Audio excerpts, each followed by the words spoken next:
The Committee on Homeland Security will come to order. Without objection, the chair may declare the committee in recess at any point. Before we begin the hearing, I would like to take a moment to recognize the loss of a friend to all of us on this committee, Congresswoman Sheila Jackson Lee.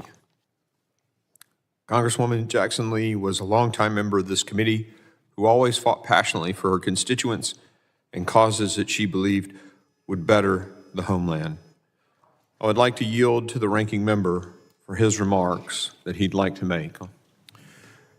Thank you very much, Mr. Chairman. And like all of us, we are deeply saddened by the loss of my colleague who was my seatmate for quite a while, Congresswoman Sheila Jackson Lee. Needless to say, she will be missed. So I'd like to, at this point, take a moment to honor the legacy of Congresswoman Sheila Jackson Lee, who, as I said, passed away last week. During her nearly 20 years on this committee, she served on every subcommittee and left her mark on all of them. As every single one of us in this room know, there was no more fierce an advocate than Congresswoman Jackson Lee, and she directed her passion to making the homeland safer and more secure. She was dedicated to oversight, asking pointed questions of government and private sector witnesses alike, and pressing for hard answers. She was a prolific legislator who took pride in writing her own legislation and improving the bills of her colleagues through amendments. Congresswoman Jackson Lee fought for resources for first responders, help for those suffering the effects of natural disasters, and immigration policies that reflect our values as a nation of immigrants. Congresswoman Jackson Lee's reputation across Capitol Hill was similarly impressive. Indeed, it often appeared she could be in more than one place at a time. Within 1 hour, the Congresswoman could be observed giving a floor speech, participating in a committee hearing on a topic she cared about, and then giving remarks at an event to support a cause. She was a reluctant and relentless public servant, and every cause she took on was better because of it. The nation owes her a debt of gratitude. I'm grateful that Congresswoman Jackson Lee decided to lend her immeasurable energy and tenacity to our committee.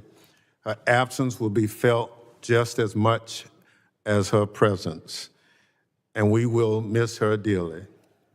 Today, we continue our prayers for her family, friends, and constituents. And I yield back, Mr. Chairman. Thank you, Ranking Member. I ask that all members of the committee please rise and join me in observing a moment of silence to honor Congresswoman Sheila Jackson Lee's memory.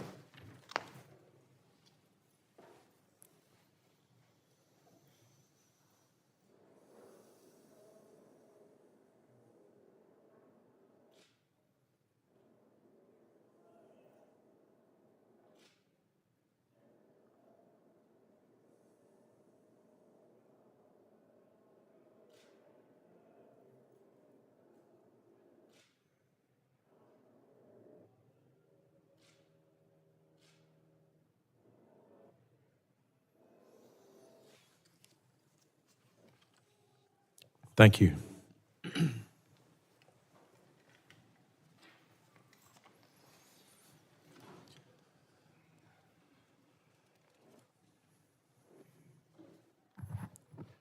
The purpose of this hearing is to examine the assassination attempt against former President Donald Trump that took place July 13th. I now recognize myself for an opening statement. On July 13th, 2024, our nation came within an inch of an unmitigated tragedy and crisis.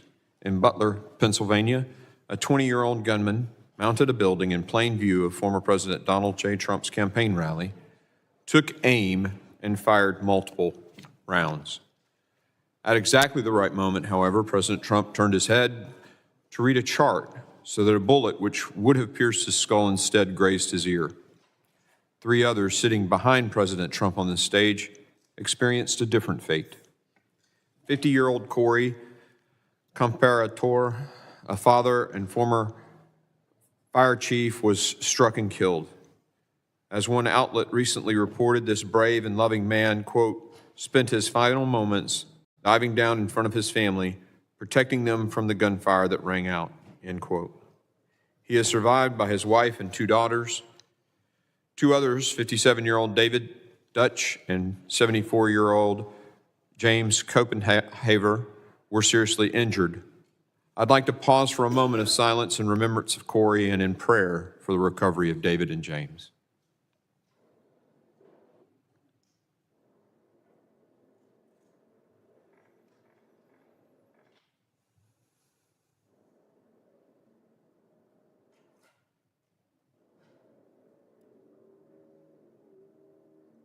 Thank you, everyone. This failed attempt on President Trump's life demands urgent and comprehensive congressional oversight. We must understand how it happened to ensure that changes are made so this never happens again.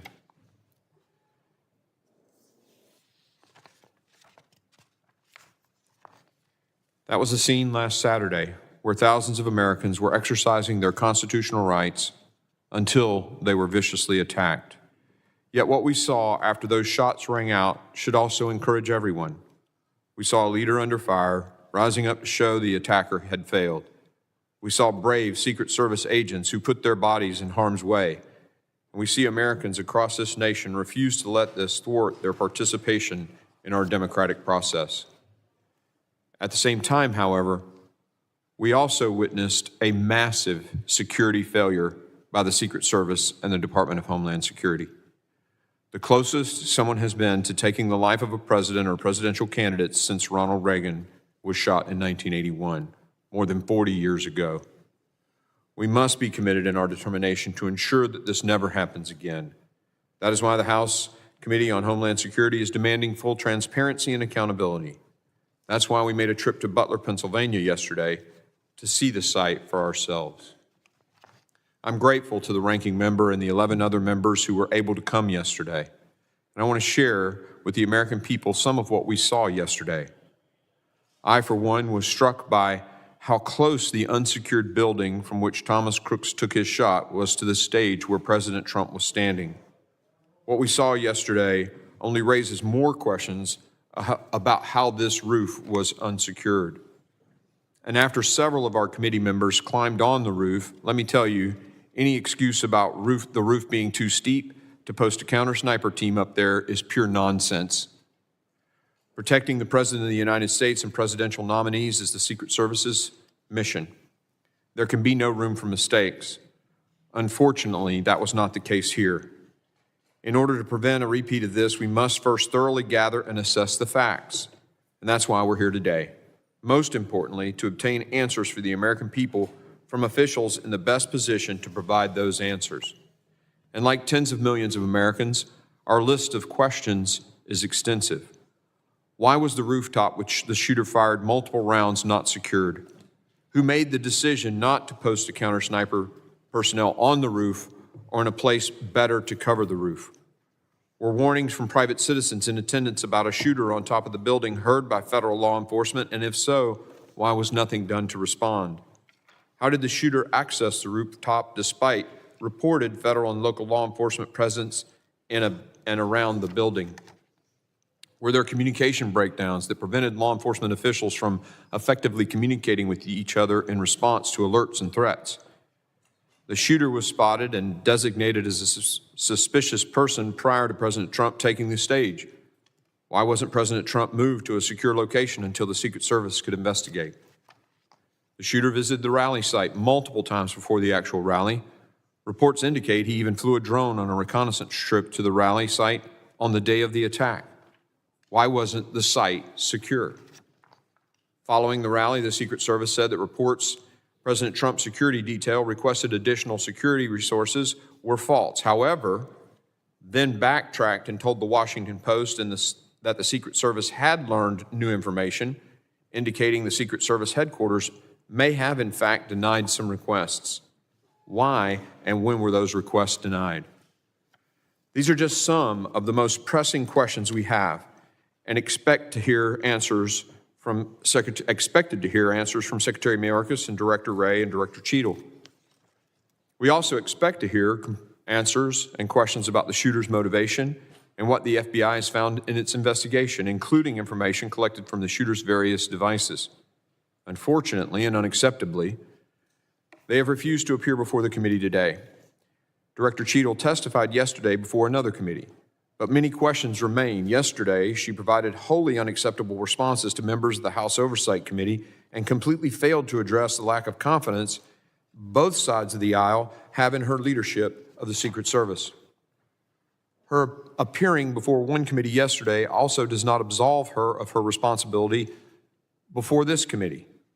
In any case, make no mistake, we will continue to push for answers.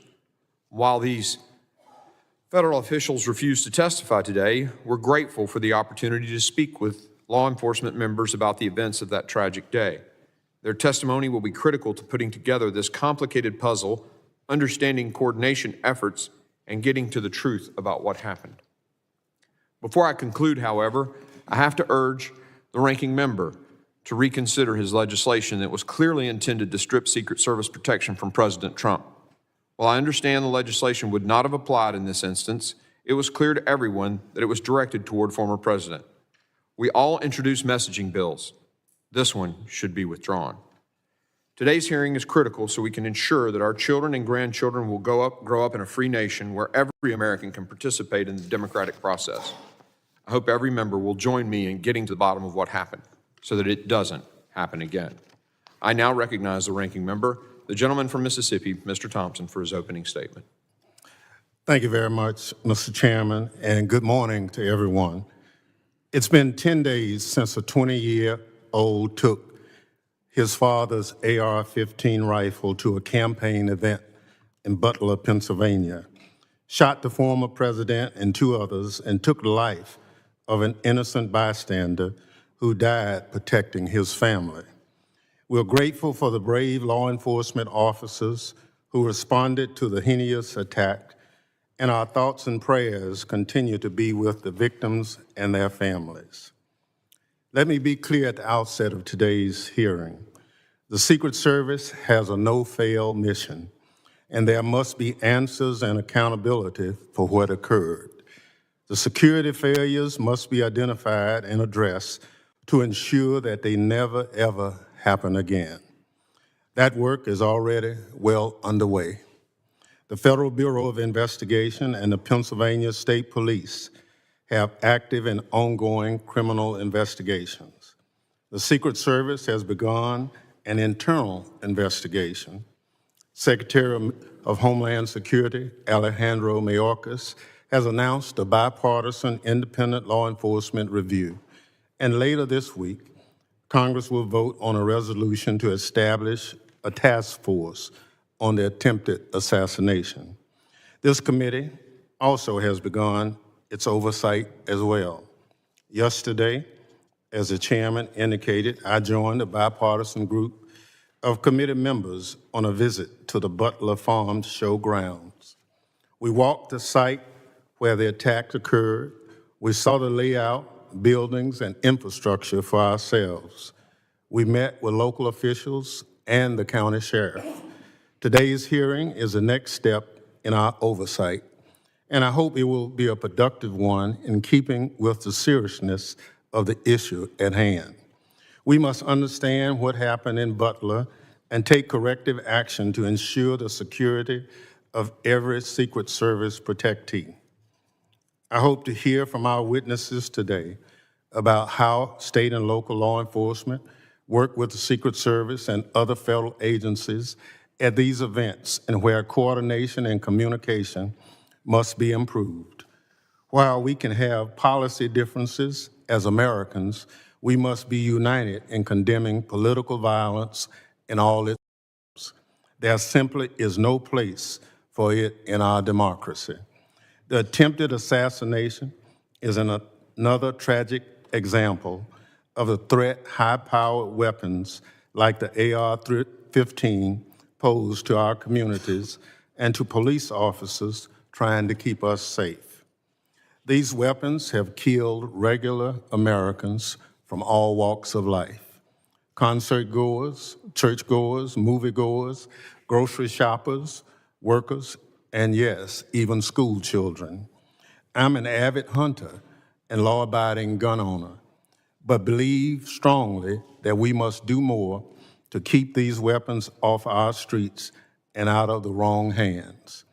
As we continue our oversight of the events of July 13th, I hope the committee will work at the terrible toll that these weapons are taking and look at them and make some kind of policy decisions to keep them out of the hands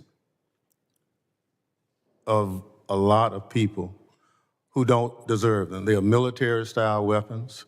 We use them to, our men and women, to defend people on the battlefield.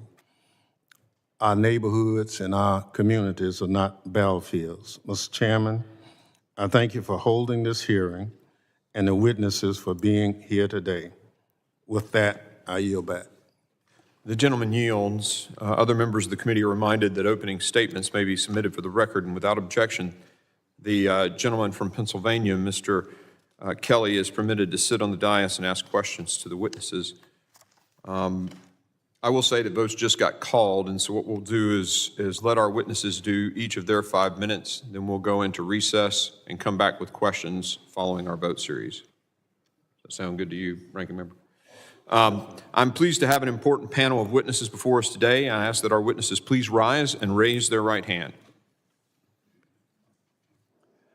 Do you solemnly swear that the testimony you will give before the Committee on Homeland Security of the United States of Representatives will be the truth, the whole truth, and nothing but the truth, so help you God? You may be seated.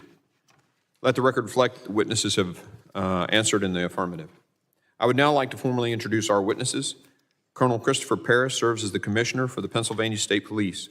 In this role, he exercises command, administrative, and fiscal authority over the Pennsylvania State Police, the 10th largest police agency in the United States. Commissioner Paris has served in the Pennsylvania State Police since his enlistment in 1999. Thank you for the support getting to the site yesterday. Mr. Patrick Yoes currently serves as the President, National Fraternal Order of Police. In this role, Mr. Yoes leads the order and its more than 367,000 law enforcement members in representing police officers and the profession. Prior to taking his current role, Mr. Yoes served an impressive 36 years as an active law enforcement officer. I thank the witnesses for being here today, and I now recognize Colonel Paris for 5 minutes to summarize his opening statement. Chairman Green, Ranking Member Thompson, Homeland Security Committee members, good morning. I am Colonel Christopher Paris, Commissioner of the Pennsylvania State Police. I would like to take this opportunity to offer our condolences on the passing of Congresswoman Lee. I would also like to take this opportunity to express our condolences to the Comparator family and offer our continued prayers to Mr. Dutch, Mr. Copenhaver, as well as former President Trump as they continue to recover. I'm humbled to be here today and testify about a tragic incident which has deeply impacted the Butler community, the Commonwealth of Pennsylvania, and our nation. I would like to dedicate my testimony here today to the approximately 6,400 women and men, civilian and enlisted, of the PSP who work tirelessly for Pennsylvania, and it is my honor to lead them.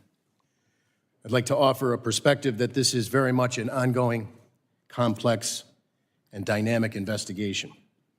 And each day, as we arrive at day 10 today, I learn multiple new facts as we uncover new information as the investigation progresses. I'd like to offer a point of clarification affirmatively about PSP's role. Prior to the shooting, our role was to support the Secret Service with personnel and assets that they requested.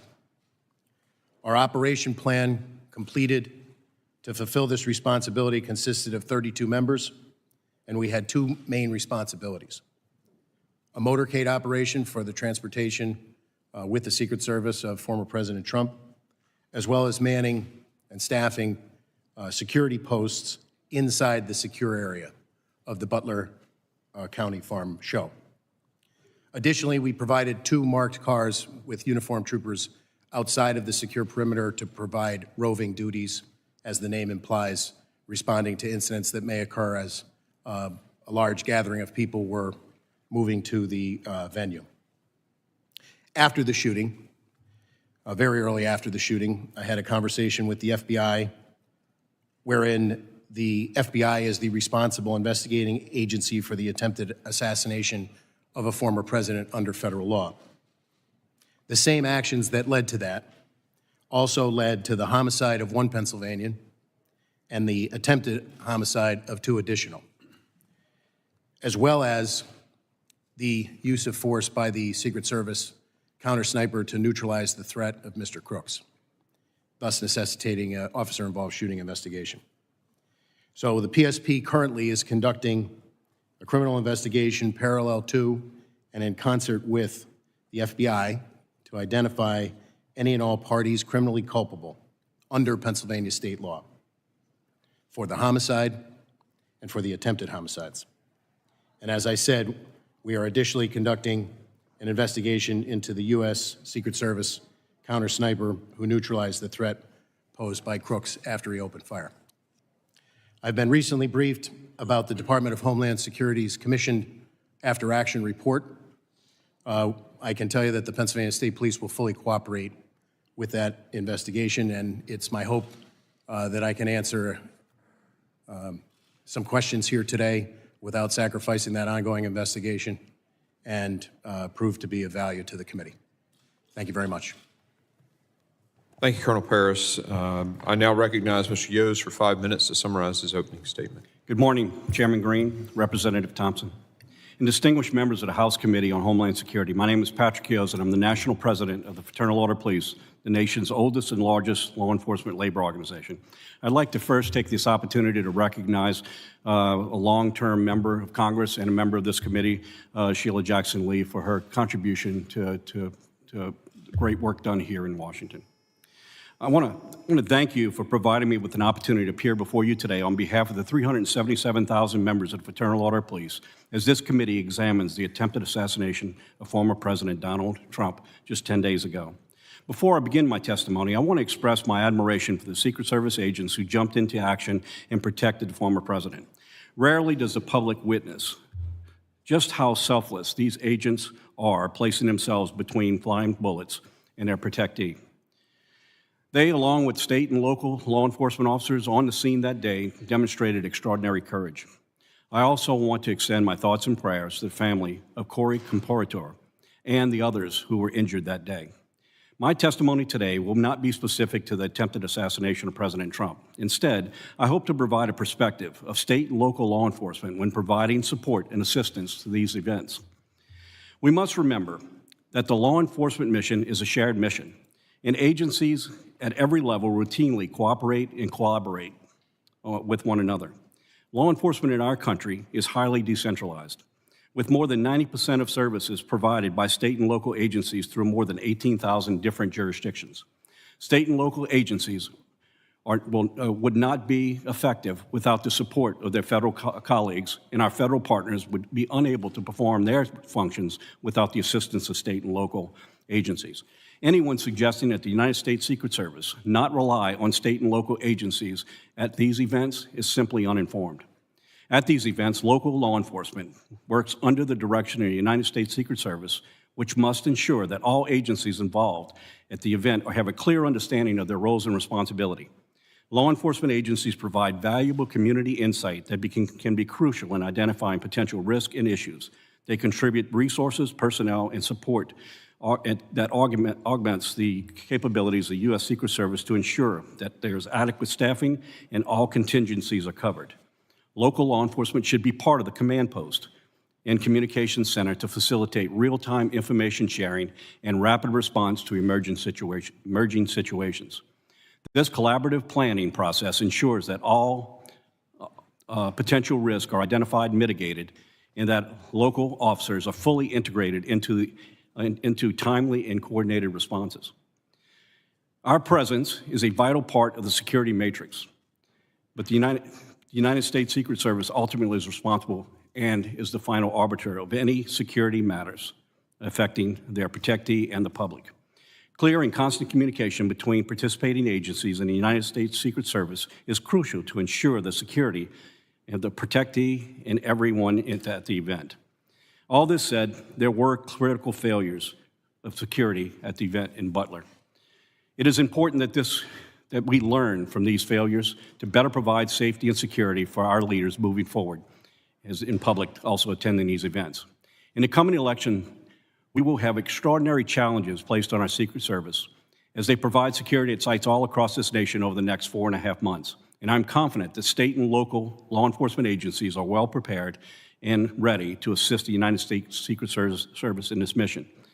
I want to pause for a moment, and I want to flag another issue that often creates unnecessary obstacles for agencies within working together in real time, and that being interoperable communications.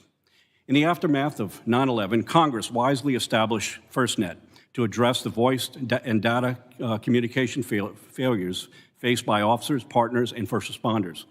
To facilitate full use of FirstNet's advanced capabilities, we strongly urge Congress to ensure that our nation's public safety organizations at all levels of government are aware of and fully leverage the critical communication lifeline. Further, Congress and the FCC must take all necessary steps to guarantee FirstNet's continued success and evolution. In conclusion, close collaboration between Secret Service and their advanced teams and in local law enforcement agencies provide indispensable support that ensures the safety and security of our nation's leaders and the public. These collaborative efforts should exemplify the very best in our interagency cooperation and underscore our collective commitment to national security. I want to thank you for the opportunity to appear here today, and I'd be more than happy to answer any questions. Thank you, Mr. Yoes. And Colonel Paris, I just want to make sure I say this. You feel comfortable at any time to say, I'm sorry, this could compromise the investigation. These guys get this all the time. This is classified information. They're accustomed to that. So just, you know, they're gonna be cool with that, I assure you. Members will be recognized by order of seniority when we come back from votes, but we will take a recess and return 10 minutes after the last vote.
might have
The committee will come to order.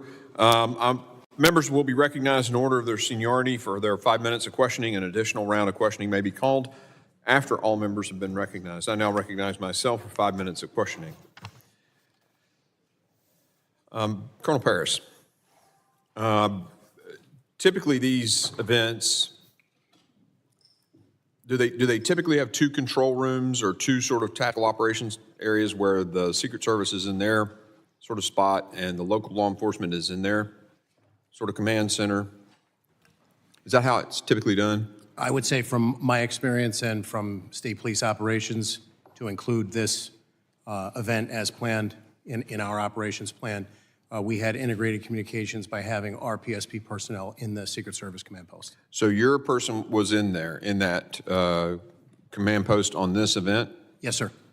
Do you know if the local sheriff had anybody, or the deputies that were also provided, the local guys? I would be remiss at this point to say I knew an exact listing of everyone in that command post. The sheriff yesterday told us he did not. Would you expect him to have had somebody there?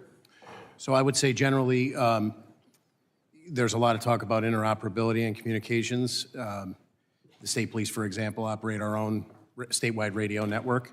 So we have the ability to, if we have an incident, a long protracted incident, for example, where we need to patch other agencies in, we have the capability to do that. However, Secret Service, for example, maintains some additional encrypted communications. So the best way to integrate unified command Is physically present in the correct, command that site? would be our. Yeah, I that's how would the expect- Army does it in the military. I would expect our commanders to have personnel in there so that we could have radio communication as well as a redundancy in the operations plan with a telephonic backup.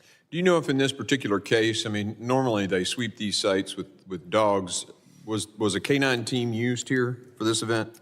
I do not know. I have not seen the Secret Service operations plan. I've asked for it. I have yet to receive it. I did double check. That was something that PSP could typically offer to the Secret Service if they requested it. And I did verify that in this event, we did not provide any dogs. Okay. As I understand it, there wasn't one, but you'd expect one in a situation like this. So I want to be clear that when the Secret Service interfaces with the state police for whatever protectee and level of protection they're endeavoring to provide, the Secret Service is the lead agency. So as per the earlier statement of 18,000 law enforcement agencies across the United States, it would be very difficult, I would assert, for the Secret Service to operate all across the United States and have each individual agency telling the Secret Service how the operation should be run. They're the lead agency. If that was something that their protocols called for during the initial meeting when preliminary steps and agencies were brought together, that would be something that would be discussed typically. The AGR building, did your guys on the ground there ever voice concerns to the Secret Service for not putting somebody on that building? So I suppose the best sequence of events that I can give you is that PSP was notified by email on July 5th about this event. There was an initial planning meeting where we had commanders present on Monday, July 8th. So over Tuesday the 9th and Wednesday the 10th, those commanders that we designated, basically our orders are from the front office, my team on down. You know, we work collaboratively with the Secret Service, collaborate, give them what we can. The final walkthrough occurred on the 11th. Present at that meeting were the two commanders that were tasked with both staffing the security checkpoints on the interior of the secure perimeter, as well as the commander who was going to be in charge of the motorcade. But in addition to that, a PSP area commander was on that walkthrough, holding the rank of major. Could you share a little bit of insight? I appreciate the timeline, but could you share a little bit, because I only have about a minute. I apologize. Yeah, the specific to the AGR building. So on that walkthrough, our area commander asked specifically who was responsible for the AGR building, and we were told that Butler ESU was responsible for that area by several Secret Service agents on that walkthrough. Okay. All right. One last quick question. real quick, I mean, I'll let you comment about it. The slope of the roof, would that have prevented a sniper from being up there? I don't believe so, sir. Okay, thank you. I yield. I now recognize the ranking member for his 5 minutes of questioning. Thank you very much. Commissioner Parrish, you talked about your tenure with the Pennsylvania State Police. Have you worked other events where a presidential candidate or the president has come to Pennsylvania? Yes, I have, sir. So this would not have been an unusual occurrence to participate? I ran the numbers. We typically do about 20 missions a year, the low 20s a year in a regular year. We're already in the low 20s this year, being an election year. So our commanders in the field who interface with the Secret Service to plan and provide support are on a routine basis. I wouldn't say an everyday occurrence, but a fairly routine basis. Okay. So can you walk us through the Pennsylvania State Police's interaction with the Secret Service? You kind of started off giving us from the point of contact that an occurrence was about to happen. Was there anything particular about the Butler, Pennsylvania event that stands out as regular, irregular, or anything? I would say, not to my knowledge, based on our discussions with our commanders who planned it, it progressed along a normal timeline. They attempted to give the Secret Service, and I believe provided the Secret Service with everything they were requested. So your role on that day in terms of the state police was what? So I would classify it as in a support role, and the two main areas of responsibility for the state troopers that were assigned that day were those participating in the motorcade to get former President Trump from his point of landing to the venue in Butler County and back, with several other additional entities that were requested by the Secret Service. And then on site, we had to staff security posts that were determined by the Secret Service. All of those posts were inside of the secure perimeter of the Butler County Farm show. I guess I was one of those individuals who traveled to Butler. Just for my information, have you had any interaction with the FBI or anything as they look into the investigation as to what you or your men observed on that day? Yes, we're conducting an investigation largely in concert with and parallel to the Bureau because the actions of crooks have federal legal implications and state law implications. Okay, thank you. President Yoes, in your comments, you talked about the need for communication. You talked about FirstNet. And so we have federal, state, and local law enforcement at an event like what we're talking about in Butler. But in our conversation with some of the locals, not state police, but the sheriff's department and the chief of police in Butler yesterday, those individuals did not have communication with actually state police or Secret Service. Would that, in your professional opinion, be a vulnerability for managing an event like this? Well, I think we can go back to 9/11 when we identified at that time that the interoperability of different agencies to be able to communicate really was a hindrance. There's an infrastructure in place now to address these interoperabilities, but at the same time, they're not always utilized in every event. I do not have any direct knowledge whether that was the issue here, but I can tell you it is a common issue in law enforcement and an ability for our agencies not to be able to communicate. Not that the technology is not necessarily there, it's because that they're not always incorporated.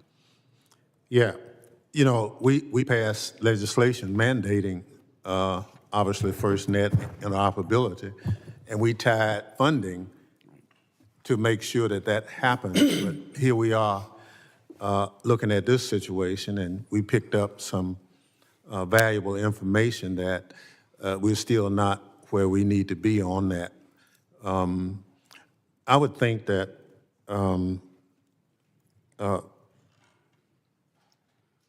Colonel, the role of the state police is invaluable, but it appeared in talking with some of the local officials,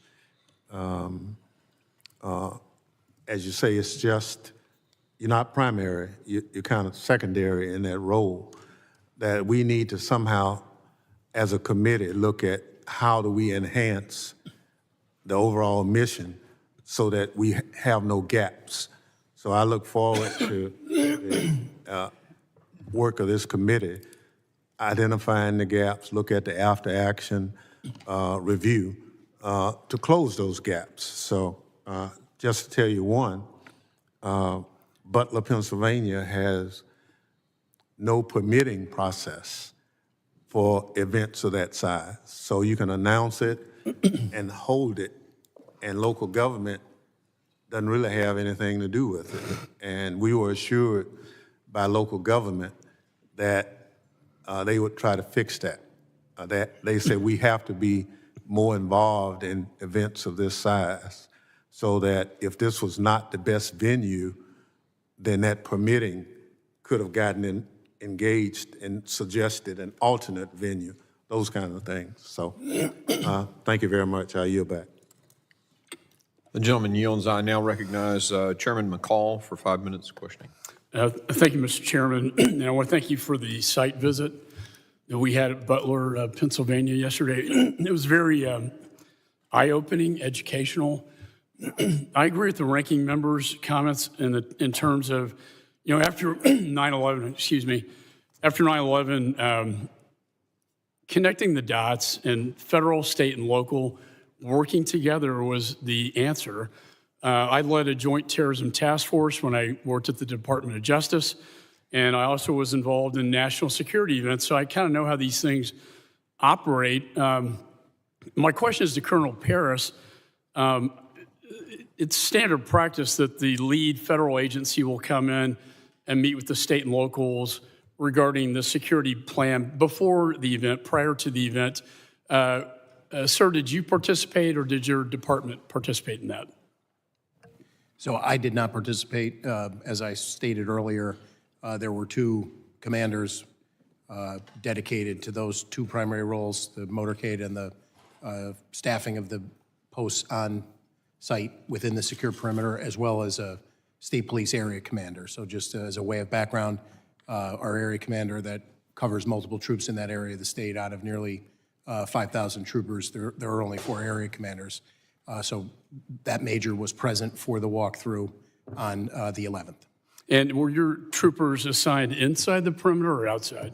Inside, sir. Inside. And was the outside within the jurisdiction of the local police? So just as a point of clarification, there were 2, on the operations plan, there were 2 marked cars that were assigned roving duties, which would primarily, as the name implies, be outside of the secure perimeter on roadways, responding to incidents that potentially could occur as a result of a congregation of that many people. But So we saw, we actually walked onto the roof where the sniper was.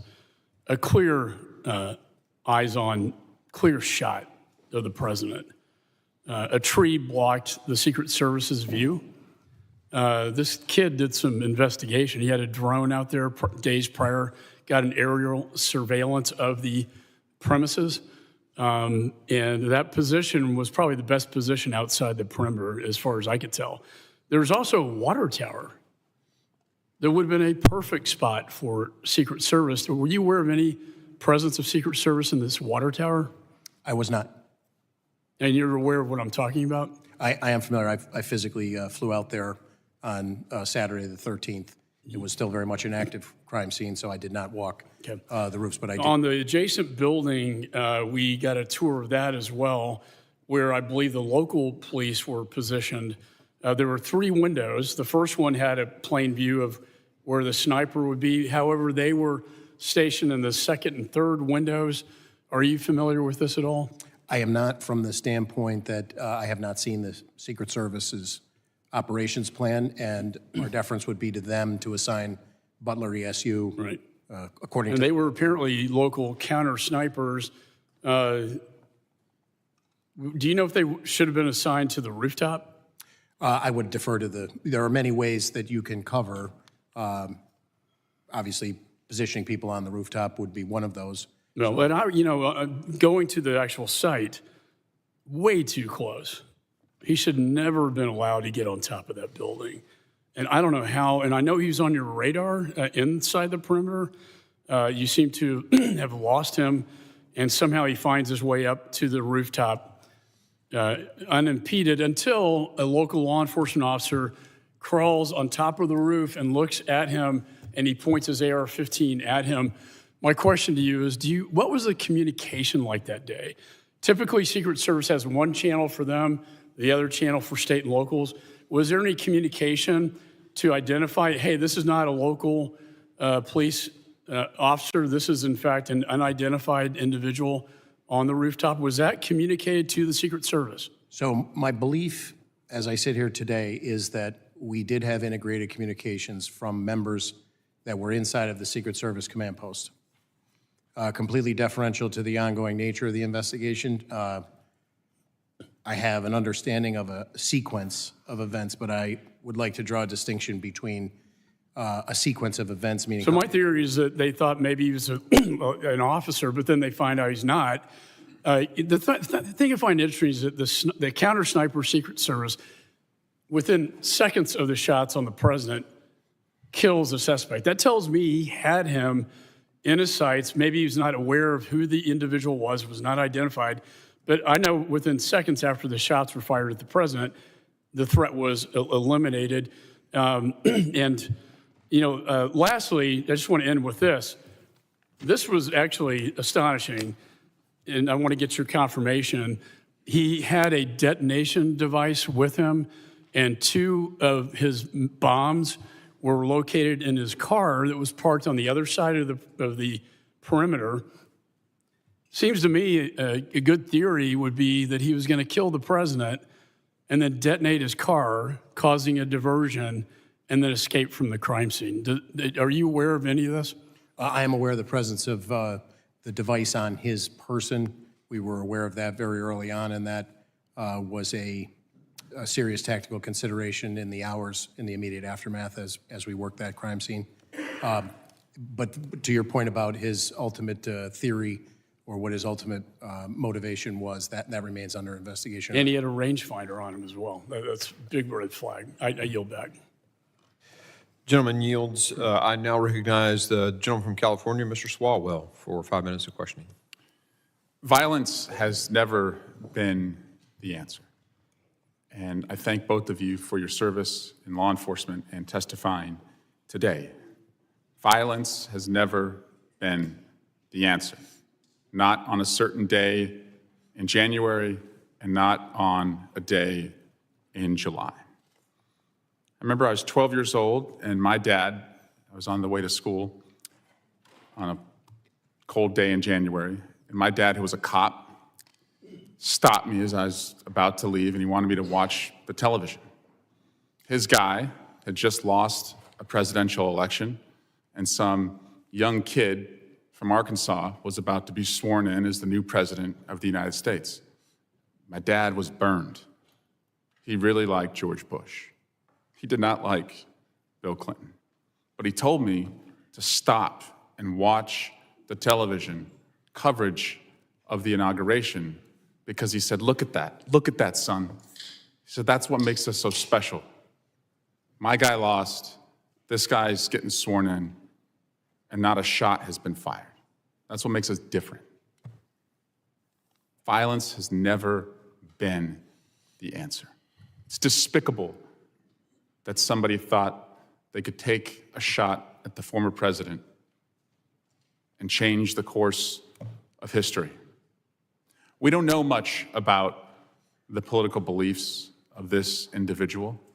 We know he was a 20-year-old male, registered Republican, gun enthusiast, also had researched the DNC, also had researched President Biden, also had researched leader Hakeem Jeffries.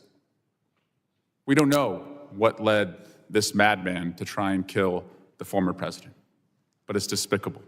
And the people who went to that rally deserved to hear, without violence, the candidate that they were supporting. Commissioner Paris, I'm sorry this happened to your community. I'm sorry this happened to the person who died and the persons who've been wounded. I just want to understand, though, because we are a country that is armed to the teeth, how many firearms were within the perimeter, just by back of the envelope estimate? The only firearms of which I'm aware that were inside of the perimeter were those in the possession of law enforcement. And would you estimate that was hundreds or dozens? I would only feel comfortable not having seen the Secret Service operations plan about the PSP members that were inside of the perimeter. Okay. How many rounds did the shooter fire before he was killed? Do you know? I believe that the number is 8. 8 casings have been recovered. Okay. I also understand the emotions around this assassination attempt, but I am not going to allow some, and I say some, the chairman of this committee is a serious legislator who wants answers. Some are not. And some are trying to rewrite what has happened in our country over the last 8 years, erase what happened in this building on January 6th. One member of this body in Congress said the Republican district attorney in Butler County should immediately file charges against Joseph Biden for inciting assassination. Another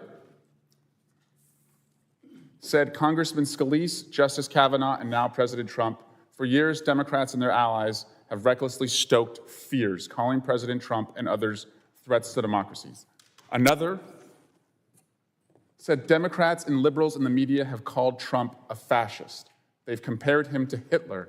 They've tried to lock him up. A radical shift in what has really happened in our country. In fact, the former president's current vice presidential nominee is the one who said that Donald Trump might be America's Hitler, might be a cynical a-hole, cultural heroin he's responsible for, nauseous and reprehensible. I joined the chairman in seeking unity as the antidote to political violence. Unity as the antidote to political violence. But we're not going to erase and rewrite and allow some to reincarnate themselves as victims of what happened. We can't let this ever happen again. We must arm law enforcement and have better security perimeters. But in this country, violence has never been the answer. I yield back. Gentleman yields. I now recognize the Vice Chairman of the committee, Mr. Guest, for his 5 minutes. Mr. Guest, for his 5 minutes. Thank you, Mr. Chairman, and gentlemen, thank you for both being here today. You both classified as what happened on July 13th as critical failures. I would expand that and say it was a colossal failure. And I think you have both stated that the ultimate responsibility for what occurred that day falls upon the Secret Service. Colonel Paris, I know that your officers were there in a support role. You were following the operational plan set out by Secret Service. You testified that the primary responsibilities for your officers were motorcade and then the interior perimeter, and that you had 2 roving officers there, really just out there to provide support if necessary and called upon. You mentioned earlier that you went to the scene on the 13th, and thank you for going there and being a part of that. And you also testified earlier that you have not been provided the operational plan by the Secret Service. Is that correct? That's correct. We haven't received it yet. When did you request that? I'd have to go back and check in the earlier part of the investigation. That was just something that we asked for as a matter of course. We were not told no. We just, to date, have yet to receive it. And that would be important, would it not? If you're going to investigate what happened on that day, the operational plan, that is the starting point for all the events that later transpired. Is that correct?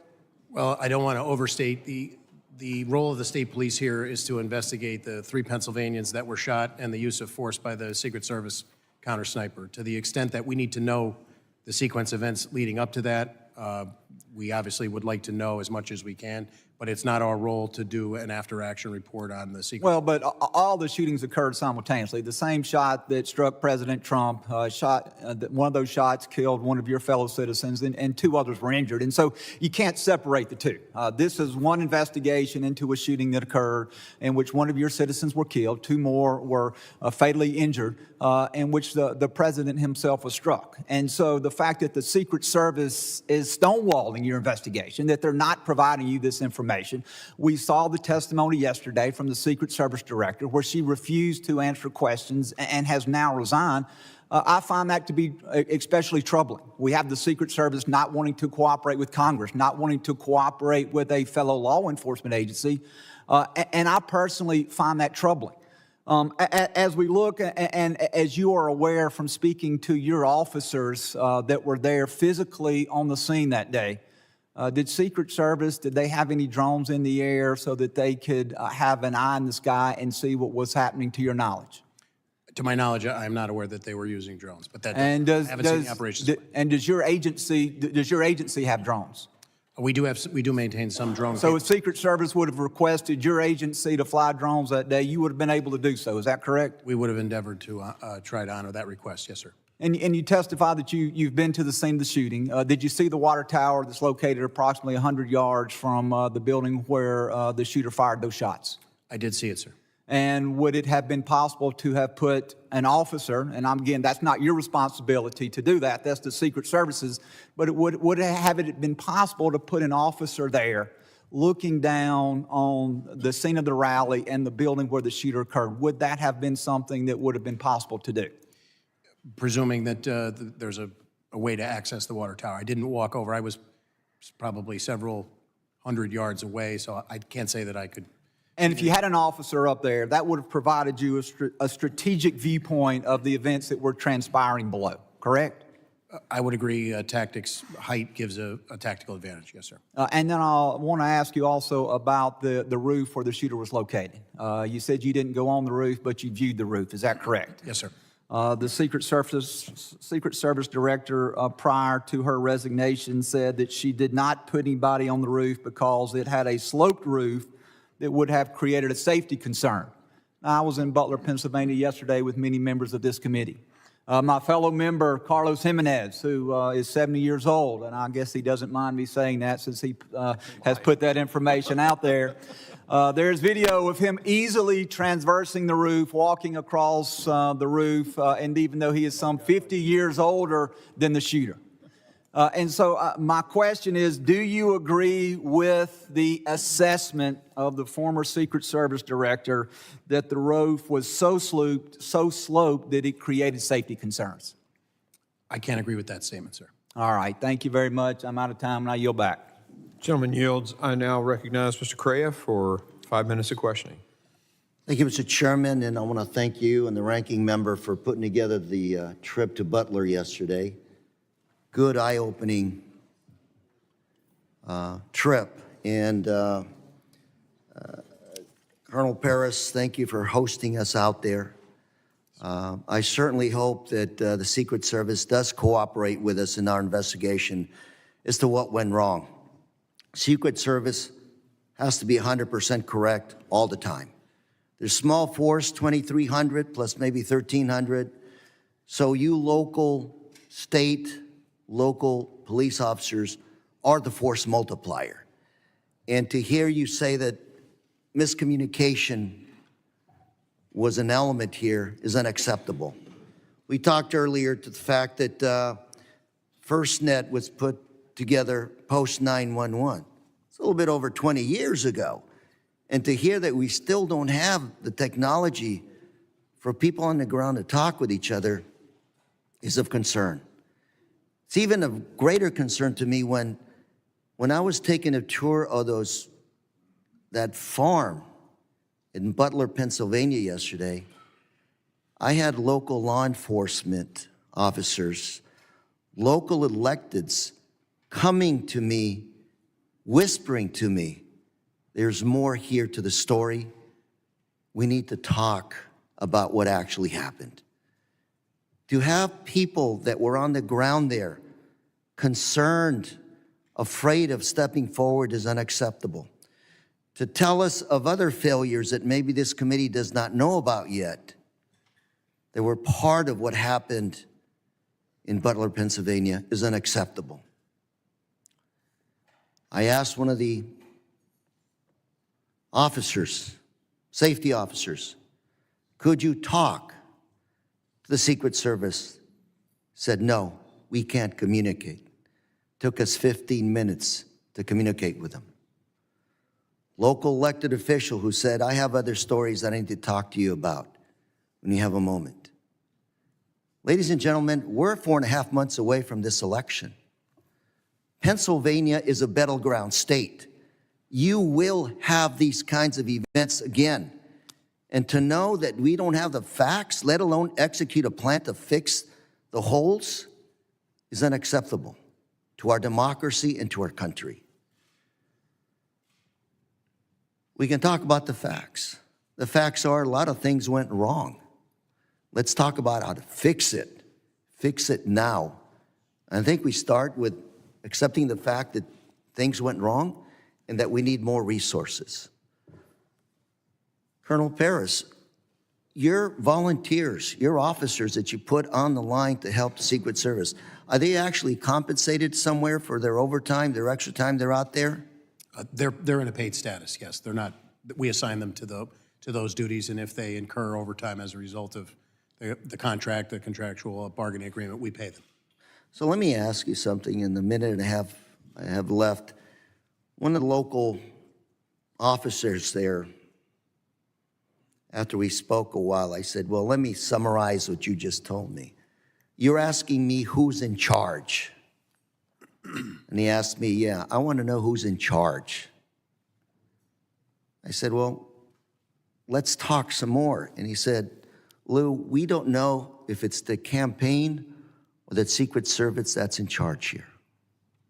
Said if I called for a row of dump trucks to be put up behind the stand, it wouldn't happen because the optics would not be good for a campaign rally.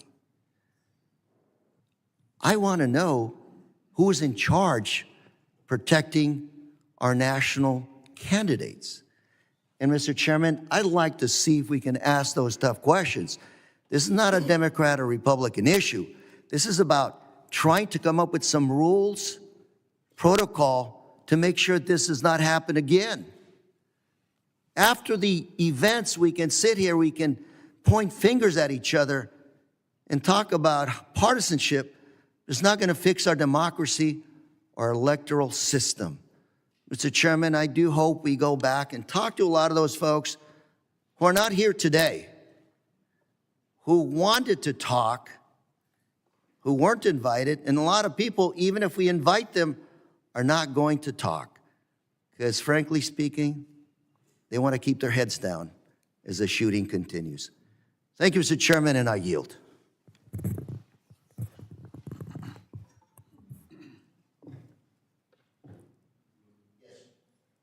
Gentleman yields.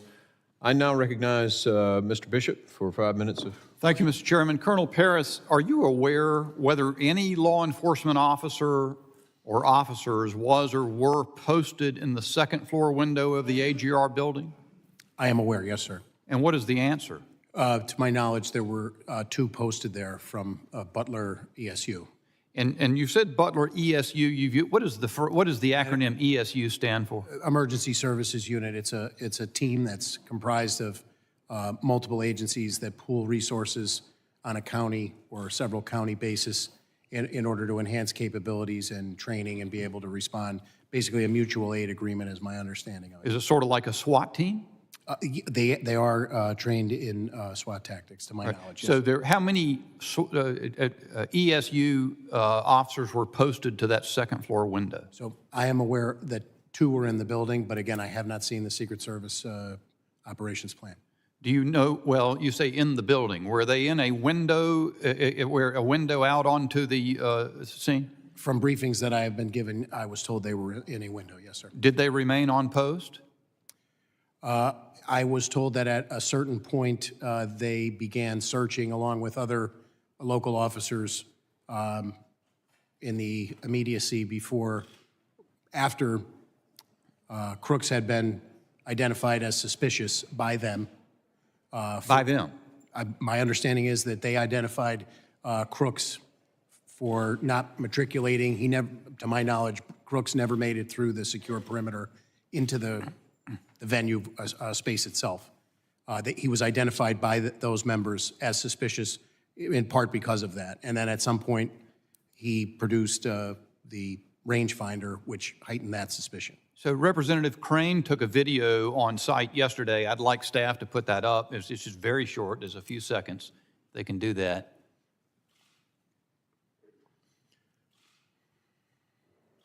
If I understand correctly, this is from the second-story window of the AGR building. You can see that window comes out from the sash and swings out to the right. There's an aerial photo right after Crooks was killed, where Crooks's body's on the roof, and that window was open. Was it from this vantage point that those ESU officers spotted Crooks? I don't know that particular window, but my understanding is from a second-story window is where he was initially spotted. Okay, so and are you then saying that, to your knowledge, those ESU officers left the location where they could look out the window to go in search of this person? That is my understanding. So sometime before the time between the time he was spotted on the ground and identified as someone suspicious until the shooting, they had left that post to go look for him. Is that what you're saying? My understanding is yes, along with other municipal officers that responded to that area. And that's based on interviews that we've conducted, and I want to be very clear that I don't want to establish a timeline minute by minute because we don't have that yet. I think that's revelatory. I haven't heard that information. I did hear before that and there's a local news station. Well, there's a local news station report from July 17 that says that local law enforcement were told they couldn't be responsible for securing the AGR building during the Trump rally. And of course, you've testified a moment ago or earlier in this hearing that it was your understanding that the meeting with the Secret Service on the site was that ESU was going to handle the AGR building. Which is it? Do you know? My understanding is what my initial answer was. Okay. You also, in response to Mr. McCall, you started to say something. You were saying that you did have integrated comms, and you were saying you were deferring to the ongoing investigation, but you have an understanding of the sequence, and then he cut you off and went on to another question. Do you know what you were about to say? Do you remember that? Just that we had members of PSP inside of the Secret Service command post, and we were maintaining communication with our people. Had ESU maintained position in that window overlooking the roof, isn't it true that they would have had a clean shot at Mr. Crooks as he was ascending the roof to his shooting position? I'm not prepared to say that because I don't know the exact timeline of events. But it's your understanding, though, that they were no longer in that room where they had been previously overlooking the building at the time he was ascending the roof. Is that correct? Could you repeat that question? The ESU officers were no longer in that room where they could look out the window and oversee the roof as that video shows. I believe they were actively searching along with additional municipal officers for Mr. Crooks. Thank you, Mr. Chairman. My time's expired. Gentleman yields. I now recognize Mr. Carter. Thank you, Mr. For 5 Chairman. minutes. And thank you to our witnesses for joining us today as we convene to discuss the attempted assassination of former President Donald Trump and its profound implications on our nation's political landscape. It is imperative that we recognize the growing threats to our homeland. The failure of the Secret Service to protect former President Donald Trump must be thoroughly investigated and addressed to ensure such an incident never happens again. Violence has no place in political discourse, regardless of our philosophical differences, our parties, or our beliefs. We must stand united against such actions and uphold the principles of democracy and respect.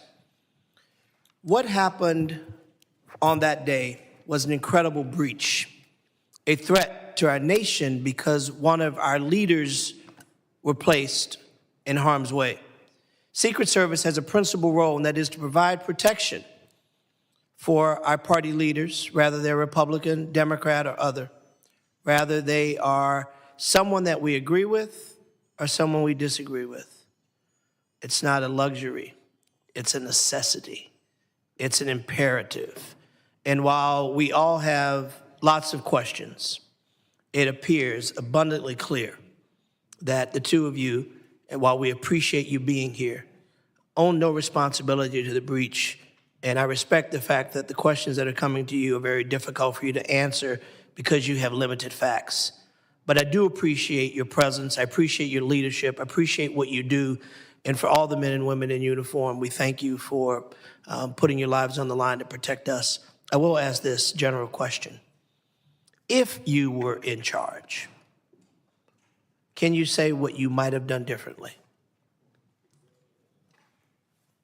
I would defer to the Secret Service from the standpoint that our expertise in the Pennsylvania State Police is not primarily focused on full-time dignitary protection, sir. I would endeavor generally to try and put whatever resources and partnerships in place to maintain and ensure the safest event we possibly could. Do you believe that the coordination failed between agencies? Again, I can only comment on the state police portion at this point. We continue to learn more 10 days in, and I have not seen the Secret Service operations plans. Mr. Yoes, can you join us and share any light in your expertise on where we are and how can we make sure this absolutely never happens again, regardless of who might be at the podium? A president is a president is a president. I could not agree with you more. In this situation, if I'm speaking on behalf of local law enforcement or state law enforcement, I would say that, again, the primary responsibility of making these calls, making these decisions, and making the operations plans going to be the Secret Service.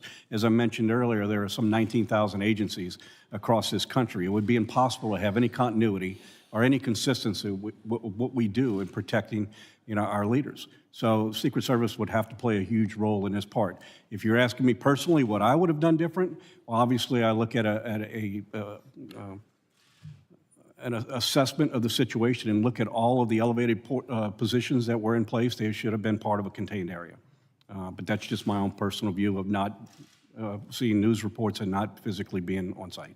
I have never served in any form of law enforcement, but I think I would have figured that that perimeter should have been tighter.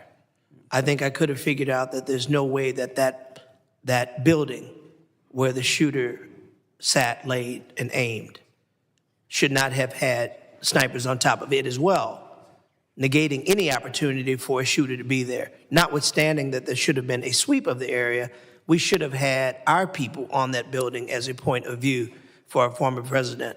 And as I said, a president, a president, a president, a former president, a former president, former president, a cabinet secretary, a leader. We deserve to have answers to these questions, because when we don't have answers, those who would rather divide and create theater by saying things that aren't true and they know aren't true, distorting facts and trying to suggest that somehow people played an active role. Listen, the American people deserve the truth. And so I am imploring that we have somebody at these tables that can answer the questions, the good, the tough, the uncomfortable, the comfortable, because the American people deserve to know. This is something that should have never happened.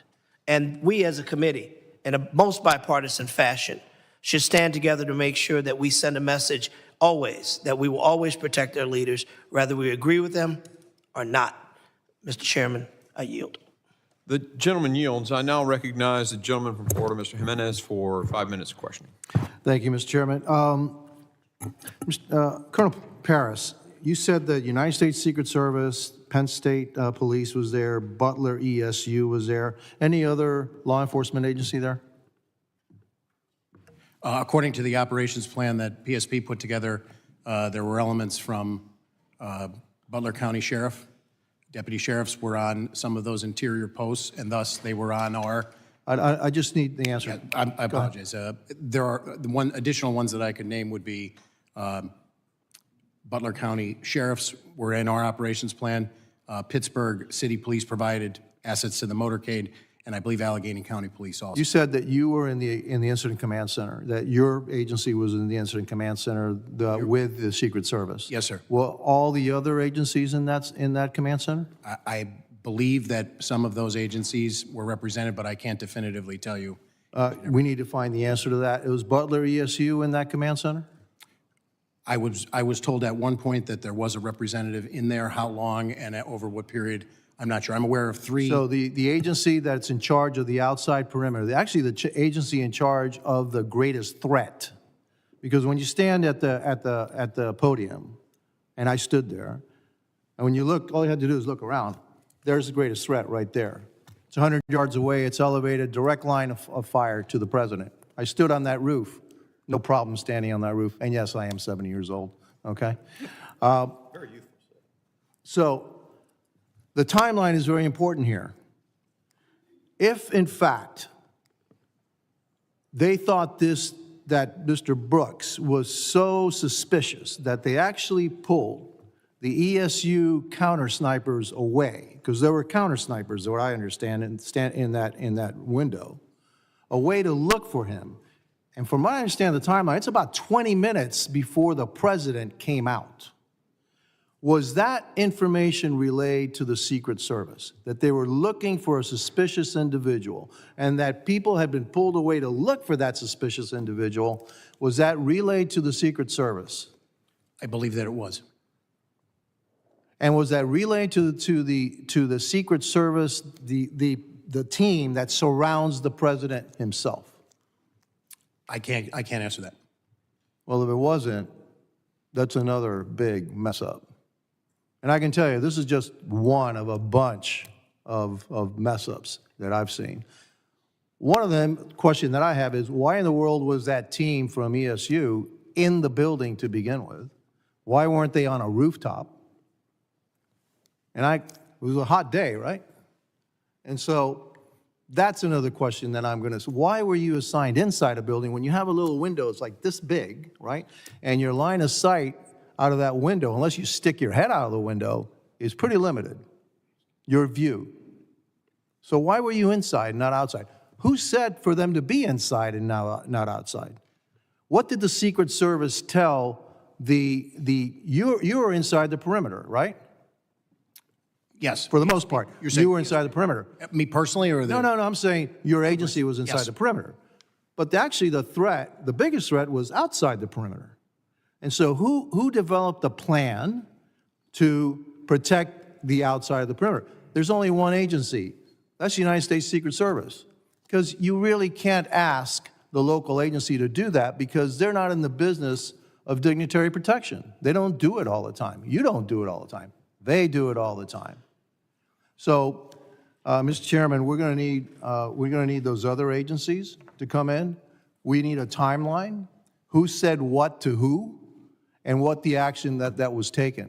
You know, one thing that I noticed in another video, and I've got to find out if it's true, and it appears to be true, is that the snipers on the south side repositioned to look to the north side. And I want to know what the timeline for that was. How far in advance were the snipers, the counter snipers on the south side told, hey, you need to look at a threat on the north side? And how much time was there between that and then the shots being fired? Do you have any information on that? I do not have a specific timeline. Okay, and those are that's the information that we need. It's not unusual to have people on different frequencies. Actually, you have to because you have so many people, but you have to have everybody in the same place so they communicate with each other. So we need to know if everybody that was in charge or had responsibility for protecting not only the interior perimeter, but outside the perimeter, if they were all in that incident command center. And if they weren't, that's a huge problem too. Thank you, and I yield back. Gentleman yields. I now recognize Mr. Magaziner for 5 minutes from Rhode Island. Thank you, Mr. Chairman. And first, I just want to join my colleagues from both sides of the aisle earlier who recognized the tremendous legacy of our colleague, Sheila Jackson Lee, who, I feel very fortunate to have had even just a year and a half to work with on this committee. She always came prepared. She was diligent. She brought empathy and was a great example to us newer members. So I'm very grateful for her legacy, and I know it will live on for a long time to come. And I also join my colleagues on both sides in condemning the assassination attempt on former President Trump and condemn all acts of violence. Violence is not the answer. Our condolences go out to the family of Corey Comparator and all who were injured and traumatized by what occurred that day. And, I think about the children who were at that event and had to witness that. And that is something they will carry with them for the rest of their lives. We don't know the motivation of the shooter at this time, but I remain concerned by the rising tide of political violence and domestic violent extremism in this country, which impacts all of us. This is something that some of us have been talking about a lot in this committee. In 2023, the U.S. Capitol Police investigated more than 8,000 cases of direct threats against members of Congress, a tenfold increase from 2015. And so I ask everyone, take down the rhetoric, remove violent rhetoric from our political discourse.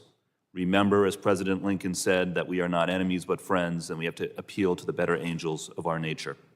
And yes, we have to make sure that this never happens again. It is welcome news that the director of the Secret Service has resigned, but if we say that that is enough, then we're not doing our jobs. We need to understand what protocols, policies, resources need to be changed, if any, to make sure this does not happen again. Colonel, I wanted to ask, I imagine the Pennsylvania State Police deals with lots of events like this, right? You have lots of political events, big events, Secret Service protectees who come in and out of Pennsylvania. So can you just help us understand, is it unusual to have such a small perimeter around an outdoor event like this one? I would say that we routinely, as a matter of course, exercise deference to the Secret Service to set the perimeter for an event like this based on the protectee. Yeah, I think it's important to note that Pennsylvania is a state where anyone 18 and above can carry a firearm like an AR-15 without a license. It's an open carry state. And so my second question is, outside of that perimeter, were there any controls in place or any, legal tools that you had at your disposal if an individual with a firearm had been spotted, again, within 300, 400 yards of the former president? I would defer to the Secret Service. I haven't seen their operations plan, sir. Right, but you as state police and then also the Butler local police who were responsible for areas outside of the perimeter, if this individual had been spotted earlier with a firearm because it is an open carry state, what legal tools would you have had at your disposal? So we would have responded and attempted to make contact and ascertain what the person was doing there and what their activity was. Yeah. So a number of us have asked questions about lines of communication, and I think that's important, right? Because to the layperson at home, what we're trying to understand is if this individual was spotted on the roof, as he appears to have been well over a minute before the shooting, did the local officers who spotted him know how to radio into the command center? Was that information relayed? And then was it in turn relayed to the Secret Service? This question has been asked a few different times, but can you tell the public what you know about whether local officers outside the perimeter knew how to radio in a suspected threat, whether there was an individual in the command center who was receiving those calls and communicating them to the Secret Service?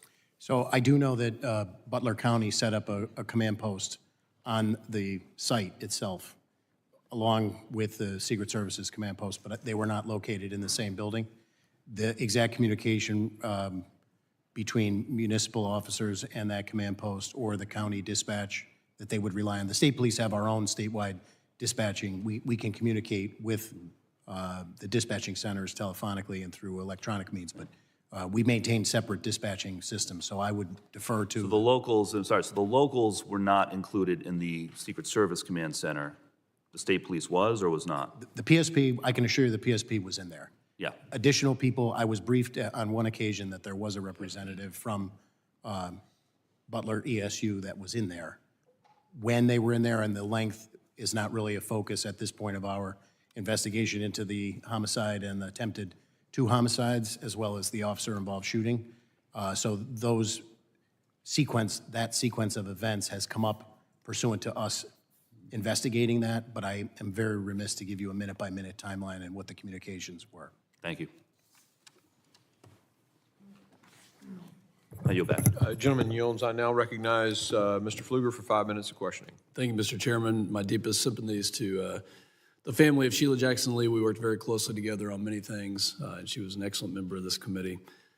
I agree with my colleague, Mr. Carter, when he talked about Americans deserve the truth. I absolutely agree with that, and also Mr. Magaziner talking about Republicans and Democrats working together on the oversight. Imagine if we worked together, the transparency that we could have on so many other issues that are going on right now, and I believe that that is possible for us to do. Thank you both for being here. Colonel Paris, was it clear to you, when we talk about rules of engagement, deconfliction plans, the assignments of which law enforcement agency will cover which section, did you have concerns prior to the president coming on stage? And if so, did you voice those concerns to the Secret Service?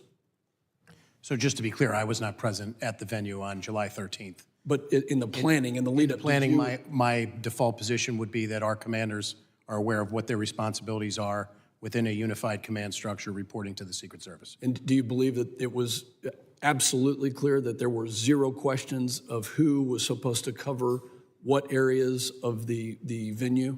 I can only comment to our responsibilities, and I believe our responsibilities were delineated to us, and I believe we met or exceeded those responsibilities based on everything that I know as I sit here 10 days in.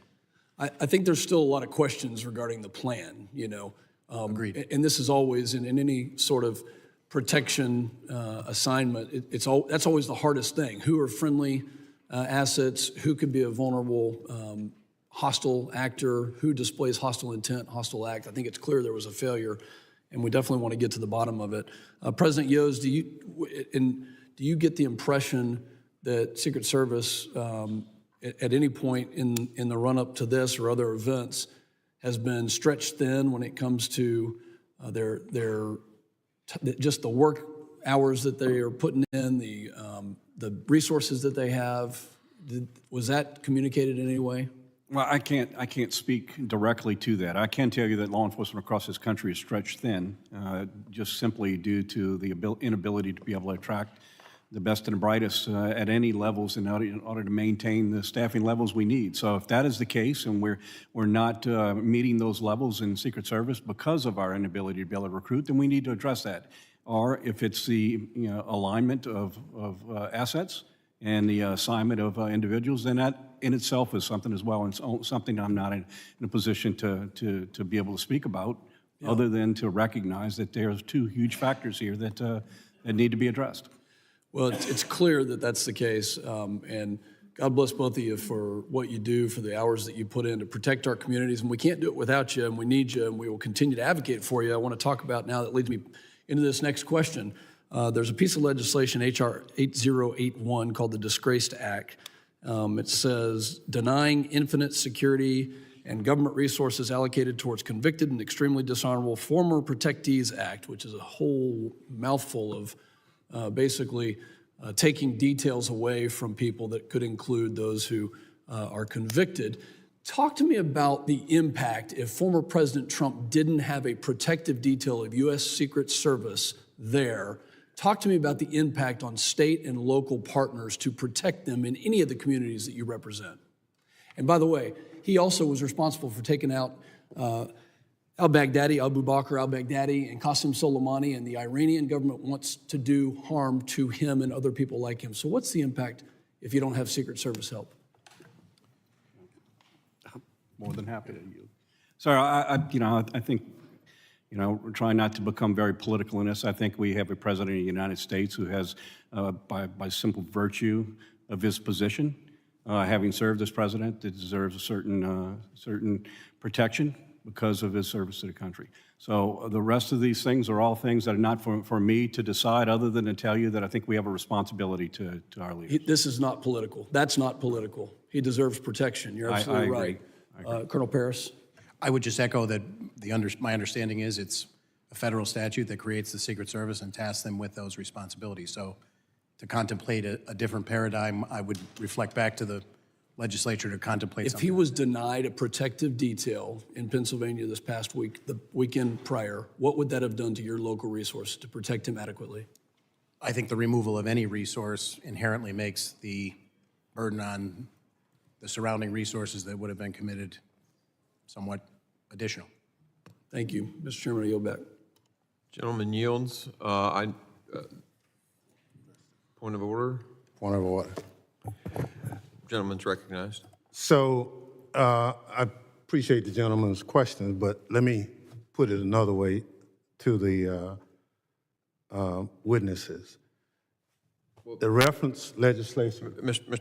Ranking Member, I mean, a question to the witness would be someone yielding to you. A point of order, I'm allowing you to make a point of order. Thank you. Well, the point of order is, if you read the bill, it says that if you are a convicted felon and found and sentenced by a judge, Mr. Chairman. then you would not be, that's my point of order, that you would not have service. You have to be a convicted felon and sentenced. Now, at the time the bill was filed, nobody who was a protectee was a convicted felon. But if those who are lawyers here know that once you are a convicted felon and sentenced, you are remanded the custody of that particular law enforcement agency for custody. I think it's an anomaly to try to say that the Secret Service would have to protect a felon in jail, a convicted felon. So this whole notion about my legislation, I just say to the gentleman, if you read it, it says you have to be a convicted felon and sentenced. Now, we're not there. The conjecture, you can do whatever you want. But let me be clear about the bill. Republicans have made a lot of hay about the bill, saying it's about former President Trump and would take away his security. That just is not true. The bill doesn't mention former Trump, President Trump, and it would not have affected security at this tragic event. The bill talks about any Secret Service protectee who is convicted of a felony and sentenced to serve jail time. And it does not take away security. The bill makes clear that when a protectee is sentenced and remanded to the custody of prison officials, the Secret Service is able to hand off the prisoner in an orderly fashion, and that Secret Service agents aren't forced to become correctional officers too. That's the legislation. That's all it says. For the record, we can go back to. The gentleman will need to get to his point of order. Well, point of order is the line of question is inconsistent with the legislation. And it does not say on that day, former President Trump would have been without Secret Service protection. He is not sentenced. If he's not sentenced, he will still have the protection. Plain and simple. So you yield on your point of order, Mr. Ranking Member? You did, okay. I want to make a point of order then as well. And, a lot of times we hear from both sides of the aisle about rhetoric and how rhetoric and the things we do in messaging bills that we do shapes discussion, impacts people. And first, my point of order is prison isn't necessarily a safer place. You can ask Mr. Epstein's family about that. And so to suggest that somehow you'd have the security necessary in a prison, I think is just not an accurate statement. In terms of, I agree with the ranking member that his bill did say that it would not apply in this particular case, but, you know, it's more about what we're doing and what we're saying at certain times that generates the attitude in our society. And so I just make that point of order about this particular legislation. I made in my opening remarks a request that he would draw the bill. But, Mr. You just have a second. I just wanted to make a quick comment. I think the chairman was clear that this bill was filed well in advance. So to connect, you mentioned timing. It's important to mention timing, that it wasn't. well, we don't want to debate the bill. We're here to hear from witnesses that are here. So I'm going to go ahead and end this now, and we're going to move on. And I think actually Mr. Ivey is up for 5 minutes. Thank you, Mr. Chairman. And I want to associate myself with the remarks of our members here with respect to the loss of Ms. Jackson Lee. It's with deep sadness that I feel her loss. I share not only this committee with her, but on the Judiciary Committee as well. And she was insightful and inspirational in the way she handled herself and her role here in Congress. I also want to join with the comments about sympathies to the comparator family and the individuals who were injured on the day of the shooting. And I want to thank the chair for taking us up to Butler yesterday. My only regret about it was that it was too quick. And I think that, and I didn't know it was going to be like that, frankly, until after we got there and had a chance to talk to people in the community. But when we got there, they were very anxious to talk to us. In particular, I had conversations with Angela Flieger, supervisor for, and I hope I don't butcher this too bad, Connequenessing Township, who was extremely helpful, and Sam Zerzolo, who was a commissioner from Butler Township. And they were able to provide information on several fronts that I think we need to pay attention to, not just for this particular event, but going forward. Could you hit a video for me there? I think Ms. Flieger tried to produce this and send it to me. The red building is the one that was directly behind the stage. The building in the center there was where the shooter was. The reason I'm asking for this to be shown is that as you get past the middle of it and look to the opposite side of the field from where the shots came, oh, you can stop it now. I counted about 12 rooftops there, just sort of standing at the front. I'm a former federal prosecutor. I don't have a background in protection, but my thought was, why would we pick a spot where you had that many rooftops that were available?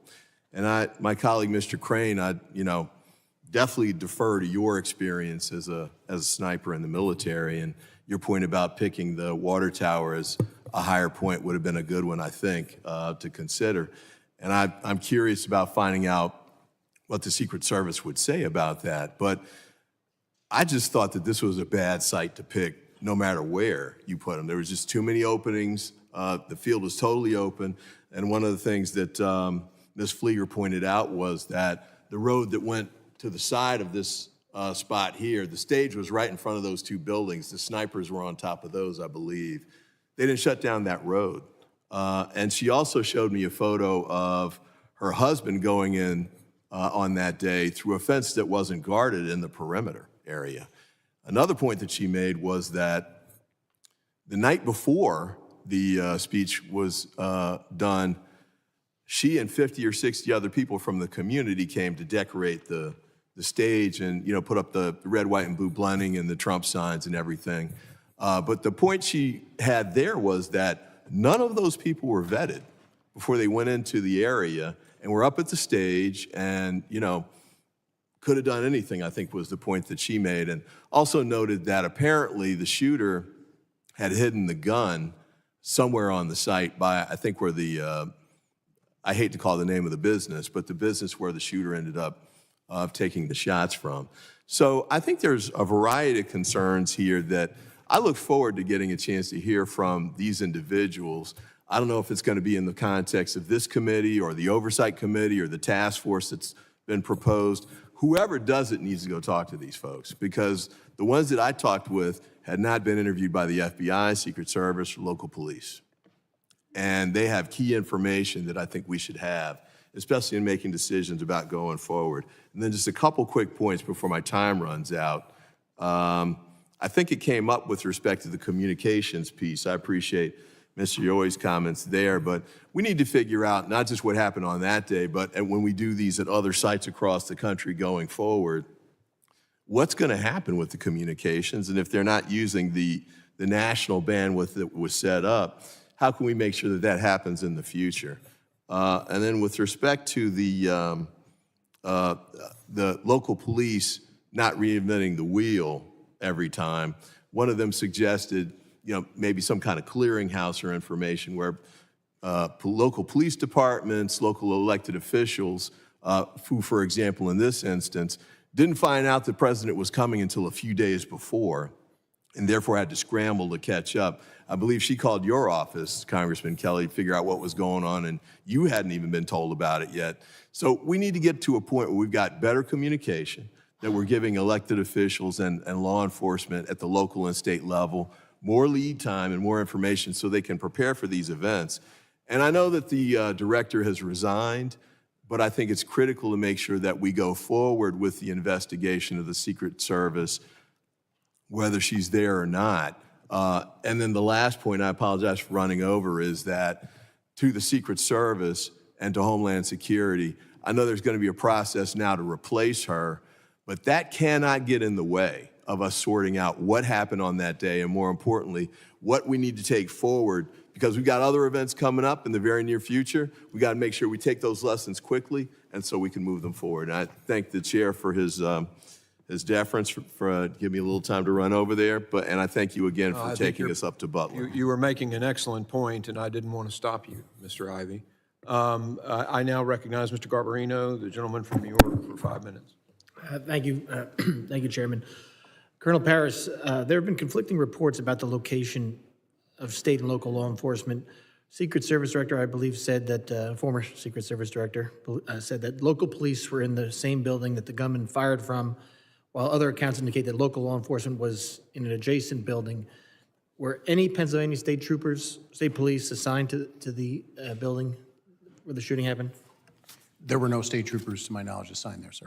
Do you know if any other local law enforcement were assigned inside that building? I only know that Butler ESU were assigned.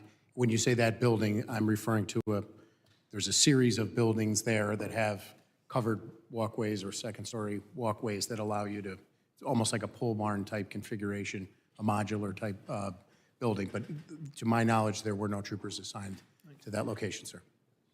Thank you. Mr. Yoes, as technology has evolved, drones have become widely available to both law enforcement and the general public. For a large event with this level of security, would you normally expect law enforcement to use drones for surveillance and deploy counter-drone technology? I'm sorry, I didn't hear the last part. Would you normally expect law enforcement to use drones for surveillance and deploy counter-drone technology? Well, obviously, as I mentioned earlier, in my experience at this location is there are a number of elevated locations that should have been secured. There are a lot of ways to secure that. They could be with individuals assigned to it, but certainly in Overwatch, to be able to get a good visual of those locations is paramount. So it's been reported that the Secret Service apparently did not use drones for surveillance, but the shooter was able to fly his own drone over the area earlier on the day of the rally and get aerial footage of the site. Do you know if that's true? I have no direct knowledge. Were you, okay, so, and you know if whether or not local, state, Secret Service enforcement was aware of any drone use? I've heard the news reports, but I have no direct knowledge. Would you consider this a major security breach? Absolutely. Now, it's also been reported, Colonel Paris, that the local law enforcement spotted the shooter outside the AGR building and on its roof minutes prior to the shooting. Did local police alert the Secret Service that the gunman was on or around the AGR building roof? Do you know? So this goes to my earlier qualifier about the timeline, but my understanding of the sequence of events is that he was determined to be suspicious as a result of behavior that he was exhibiting, milling around that area in front of the AGR building. There was a text thread that was going, I've been briefed, between the ESU members.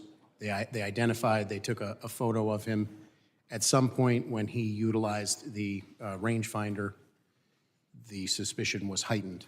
So I know at a certain point in the command post, a member of PSP received a phone call and a text message from members of ESU, and I know from an interview that that was immediately relayed in the command post to the Secret Service. And what happened? Yeah. So that was my next question. So what happened? What actions were taken after it was relayed to Secret Service? So when the PSP member received that information and verbally turned right around, gave it to the Secret Service, our member was provided with a number to which the picture that had been taken by the Butler ESU members, or that was on that group thread, to which that should be sent.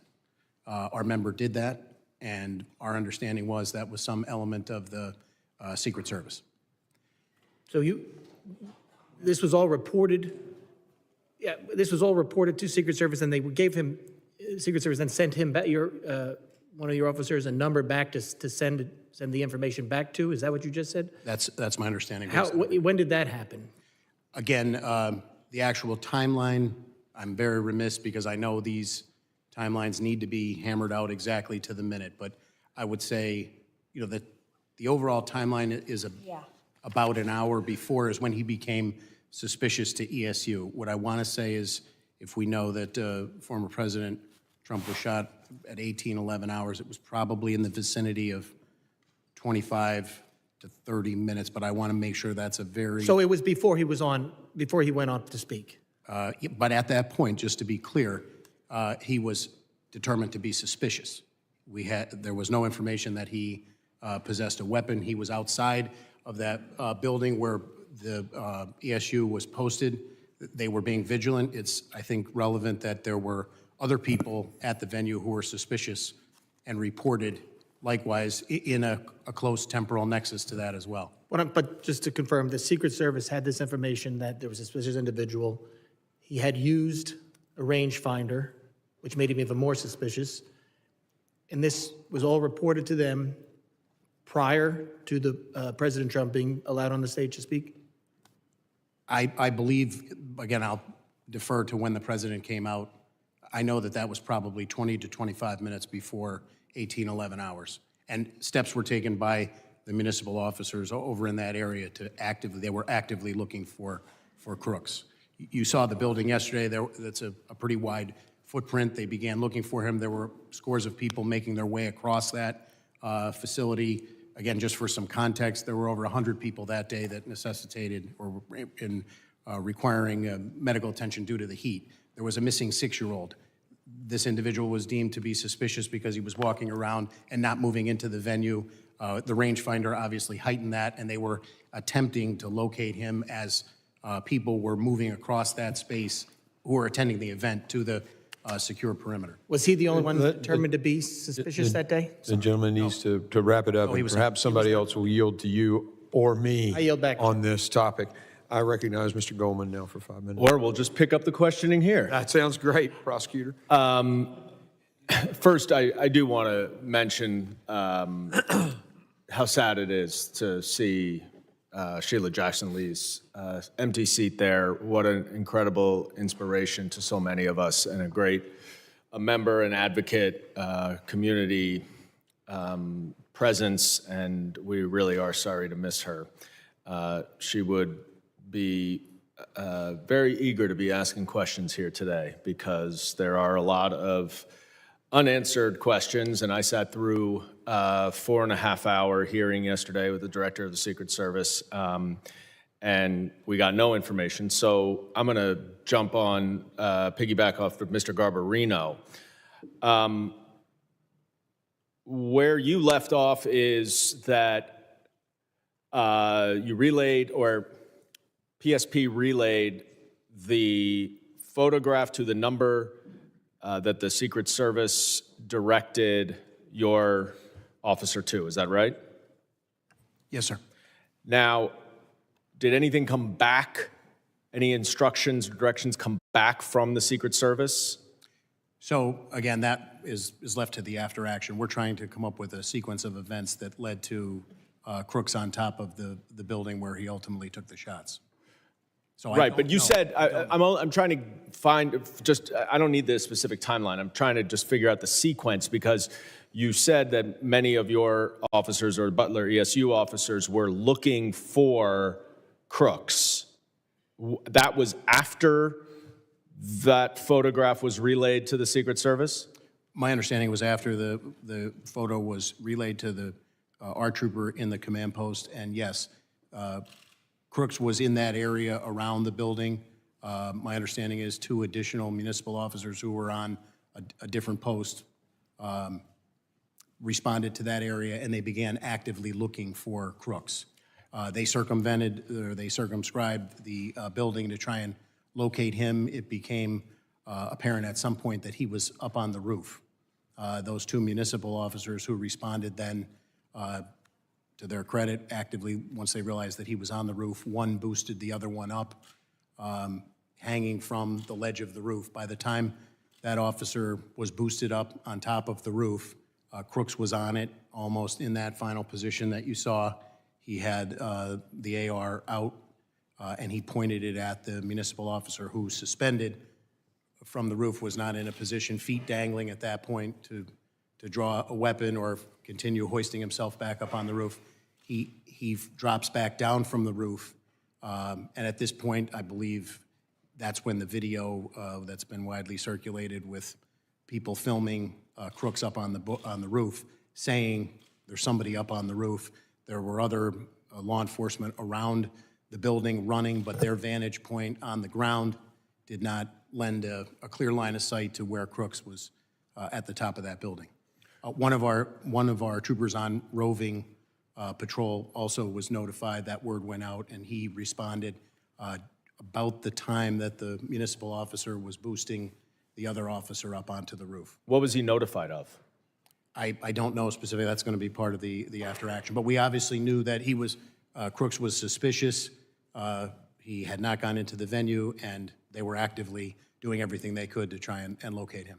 So the local officers who were outside of the perimeter in charge of securing the outside perimeter area, one way or another understood or got direction that they needed to try to find Crooks, presumably to ask him questions, interview him? Is that what the protocol is? Clear about, I don't want to speak for I haven't seen the Secret Service operations plan, what their responsibilities were and what their understanding of those were from the Secret Service. I don't want to comment on it. But somehow they got the message Somehow that there they was knew. information that he was suspicious. By the time that municipal officer was hoisted up onto the roof and saw him, he had the weapon out. Do you know how long it was between the time that the photograph was relayed to the Secret Service and the time when the officer was trying to hoist himself onto the roof? So that's a critical, yes, detailed, salient question. I would answer it from the reverse time period, from if the first shots rang out at 18:11 hours. The hoisting up of the officer occurred probably no more. Again, I'm going to give you a time, but I want to just put it in We the understand context it's of not specific. of a sequence of events. I would say at most 2.5 to 3 minutes before that first shot rang out. And when what they were notified in the interim still remains under investigation. Right, and when he fell off of he let go? The municipal officer, when the briefing that I had was the municipal officer saw Crooks saw him, and Crooks turned and leveled the gun at him in a position tactically of extreme disadvantage, suspended, in the air with your legs dangling after somebody had boosted you up. And he let go, right? He let go and he fell back down. And was there at that point any communications that there's a shooter on the roof from the municipal officers who were there? That's all part of the after action. We're just trying to get a sequence of events up to the point when Crooks then fired the weapon. So that's been the focus of our investigation. But there was at least, you said you thought 2.5 to 3 minutes between the time when the municipal officers tried to hoist on top of the roof, Crooks pointed the gun at them, they dropped, and then between that time and when he fired the shots.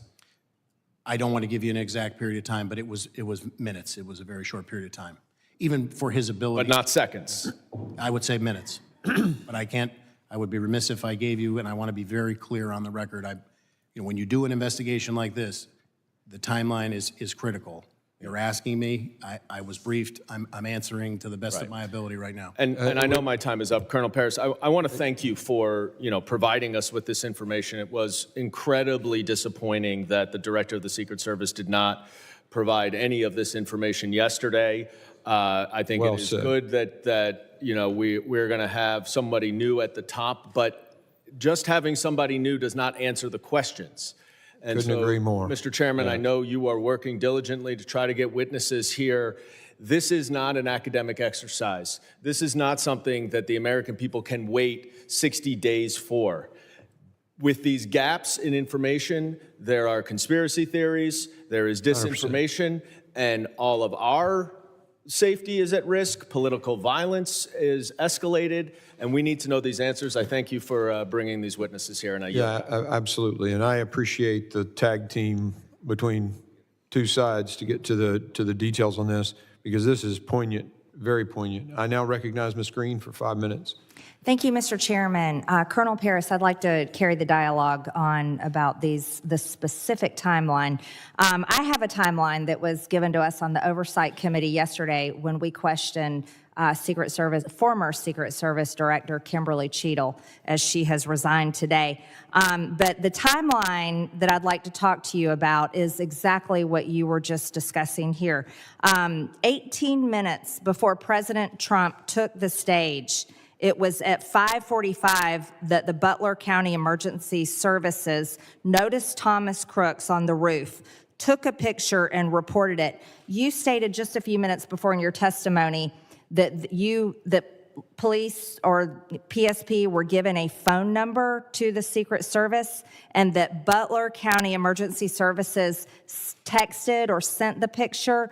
Was that a text? Was that a digital platform? Was it an email? How did they send the picture? So just to be clear, at that period of time, at 18:45, I don't believe the testimony was 5:45 p.m. 5:45 p.m. Yes, ma'am. He was not up on the roof at that point, is my belief. No. Emergency Services noticed Thomas Crooks on the roof. This is the timeline that we have. Took a picture and reported it.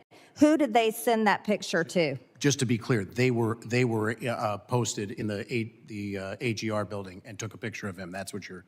Yes. Who did they send the picture to? So I only know from interviews what I can confirm to my knowledge and belief here today that a member of Pennsylvania State Police inside of the command post received that information telephonically and by text, related to the Secret Service, and then was given a number to follow up on. And that was based, again, heightened suspicion. How did they relay it to Secret Service? I believe that they verbally turned and said in the command post, this is information that I just received.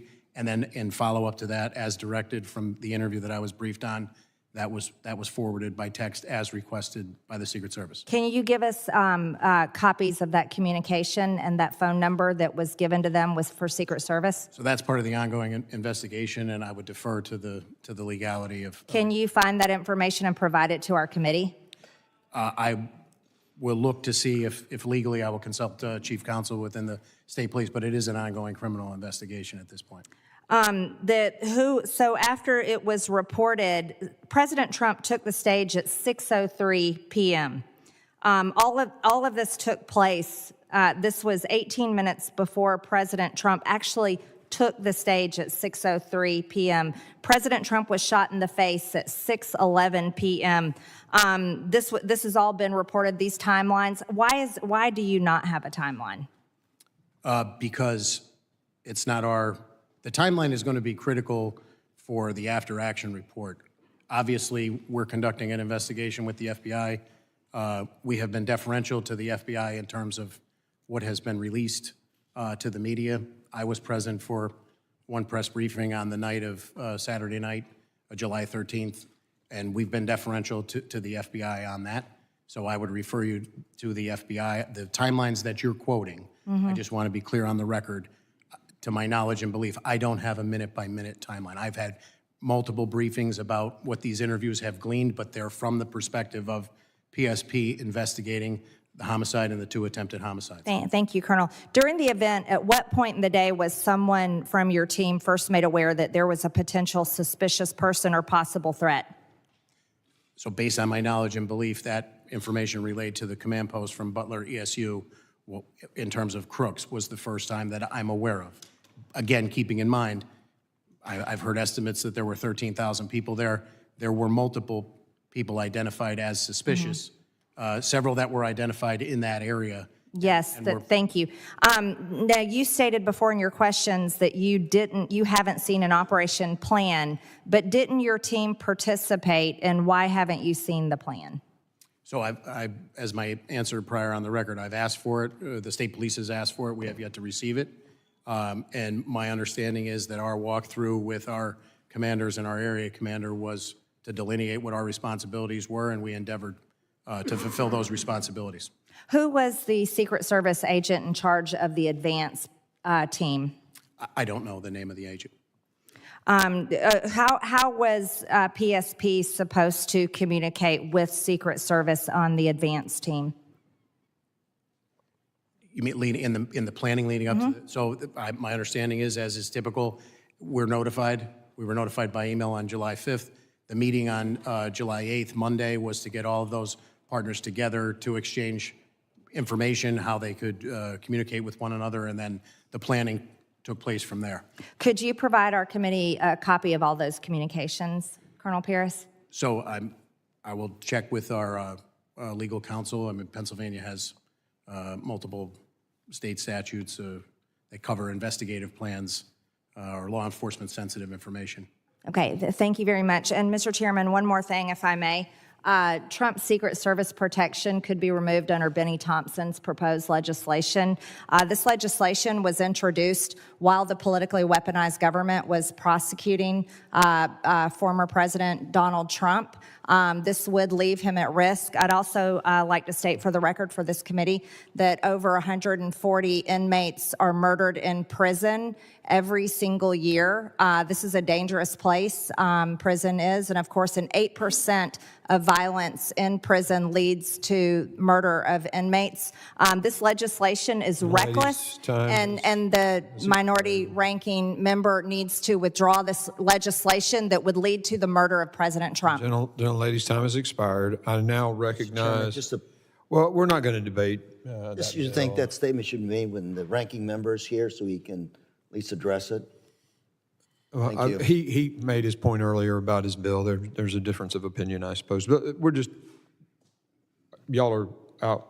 Okay. I now recognize Mr. LaLota for 5 minutes question. Thank you, Chairman. 10 days ago. Thank you, Mr. Goldman. 10 days ago, a 20-year-old with no military or law enforcement training, with no more than about $1,000 worth of equipment, and apparently working alone, thwarted the United States Secret Service, an agency with a $3 billion budget and about 8,000 personnel. In the early phases of this investigation, the Secret Service, it is clear the Secret Service exhibited poor tactics, including substandard two-way communications with state and local PD. They displayed a lack of strategy, including not employing drones to surveil the risks to President Trump and the crowd. And since July 13th, the Department of Homeland Security and the Secret Service, evidenced by them not being here today, has avoided accountability by, among other things, avoiding hearings like this. The attempted assassination of former President Trump, the leading candidate for president in 2024, shocked the conscience of nearly every American, regardless of party affiliation.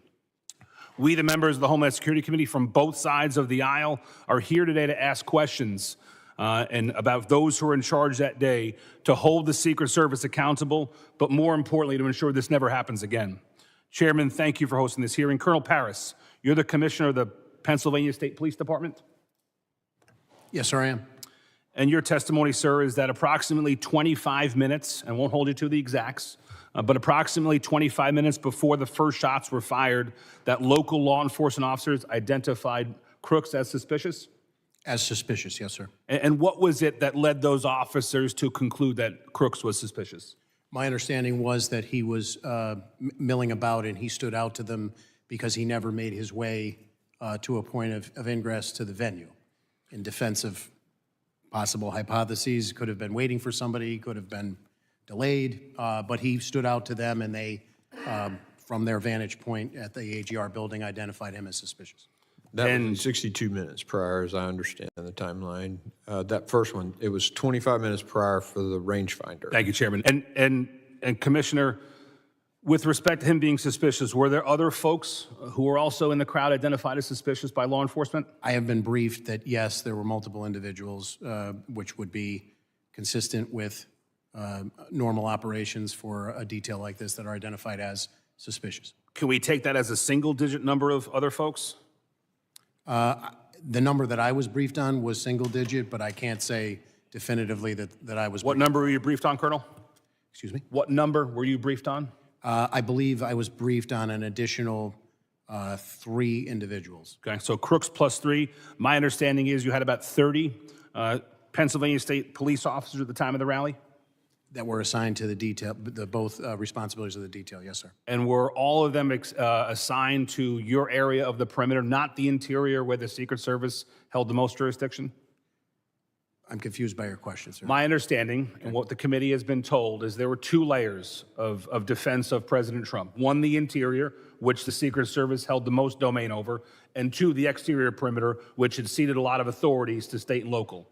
Is that your understanding as well, Colonel? So I don't want to get convoluted with different perimeters. I'm familiar that there was a VIP seating area up front. When I refer to the secure perimeter, I'm talking about the fencing that goes around the Butler County Farm Show. All of our people were detailed at various locations decided by the Secret Service inside of that. Thanks. That leads me to the next question. If staff can cue up the Eli Crane video at about second number 1 or 2. This is the AGR building. I and several of my colleagues were there yesterday in Butler. Kudos to Mr. Crane for getting this good video. My understanding from your prior testimony is there were 2 officers stationed or assigned, I think was your testimony, to this building? I'm aware of 2, but I don't want to say, again, not having seen the Secret Service. And they were assigned, sir? My understanding is that the Secret Service and Butler ESU had some sort of collaboration, and that was to be covered. What was their assignment in the building, sir? I cannot comment. I'd be remiss not. Were they assigned to be in the building? I can't comment. What were the qualifications of the people assigned to or around the building? ESU guys, SWAT guys, long guns, good tactics? They would be, as the name implies, but I defer to their exact training. I'm not aware of it specifically. But your understanding is through the duration of the incident, to at least the first shots fired, they were entirely within the building, not on the building, sir? I don't 100% want to say where they were the entire period. But you don't have an understanding as to whether they were assigned to be in the building or on top of it? I don't. I would need to see the Secret Service operations plan. And would that have been left to the discretion of state and local, or would that have been left to the discretion of the Secret Service? It sounds like you're saying that would have been left to the discretion of the Secret Service. I would say it's the Secret Service as the lead agency, just like they told us. Here's the post we want you to staff. This is the motorcade we want. I would defer to the Secret Service. Thanks, Colonel. When in Butler yesterday, we asked the question, why weren't the 2 well-qualified ESU officers on top of the building rather than in it? And what would you say if we were told the explanation is, well, it was a hot day in Butler and there was air conditioning inside the building and not on the building? What would be your reaction to that assertion, Colonel? I can't respond to it. I have no firsthand knowledge about it. Was it a hot day in Butler that day? I believe it was a warm day, yes, sir. But you have no knowledge of whether or not the Secret Service or anybody else assigned these 2 officers to be in the building and not on it? No, sir. I yield, Mr. Chairman. Gentleman yields, and we're going to go out of order because Mr. Luttrell has to get to his committee, so you're recognized for 5 minutes. Thank you, Mr. Chairman. Can you pull the video back up, please? Just for clarification, that is the exact point where the shooter was positioned, correct? Looking through that window in proximity to, if you give a range fan, if you were to expose yourself outside that window, is that the shooter's position? No? In relation to that video, where is the shooter's position at? Just further on the left side. And Mr. Paris, can you clarify something? There were ESU agents internal to the building or in proximity to the building in that location, correct? I don't know to that specific location, but they were assigned to the AGR building. And once the call went out that you had a bad actor in, the agents in the building left their position to try to find that individual? My understanding is he was on the ground moving around the perimeter, and they moved to actively aid in the search along with additional municipal officers who were. Does it make sense that ESU agents would be positioned inside the windows so they'd have a better vantage point out into where the X is, where the asset is located? Could you ask that question again, It Congressman? makes sense to me that the ESU agents would be positioned in these windows, the windows that they're talking about in this building, so they could have better eyes on the asset, the president, instead of internal to the building milling about. Is that a fair assessment? I'm remiss because I don't know what the conversation was and what the responsibilities delineated. I think my concern is if we did have agents, let's just speak hypothetically here, if agents were positioned in these windows in order to provide protection for the asset, and then they were released, and I'm assuming they work in pairs, correct? There's only 2 of them, or is there 4 of them in the building? Do we know the answer? From my briefings, there were 2. There were 2. But to me, it would make sense that one would stay behind in order to cover the X, or cover the asset, and then one would engage in activity to find the actor that they were trying to identify, correct? I think my concern is the individuals may and I hate to say this out loud, but if we didn't do due justice and we left that asset exposed because both ESU agents went to look for a bad actor, we just gave the shooter a bowling alley. I don't know what the responsibilities and the rules of engagement were, not having seen the Secret Service operations plan. And I'm reluctant to speculate at this point, 10 days out, sir. I would rely on the reviews yet to come. When it comes to Secret Service, talk comms matrix here real quick. When it comes to Secret Service and the local law enforcement, the state law enforcement, I understand that they are housed in the same, is there a common communication channel? And if so, does each agent and each officer that's working the event have, and I'm going to use old terminology, do they have an avalanche call? Do they have a no joy? When they see something that raises the red flag, can any officer radio in, go, no go? We are not, hold the asset in place. We have somebody that we're looking for. And if they do or if they don't, how many people does that have to go through to get to the right actor in order to say stop? I don't know. Okay, we need to figure that out. Because if I'm an ESU agent in this window and I have to radio a person who has to radio somebody who has to radio somebody else to get to the main person, then to call it, the dishes are done. I'm aware of 3 radio systems in operation, PSPs, the Secret Service, and Butler counties. All communicating on different channels.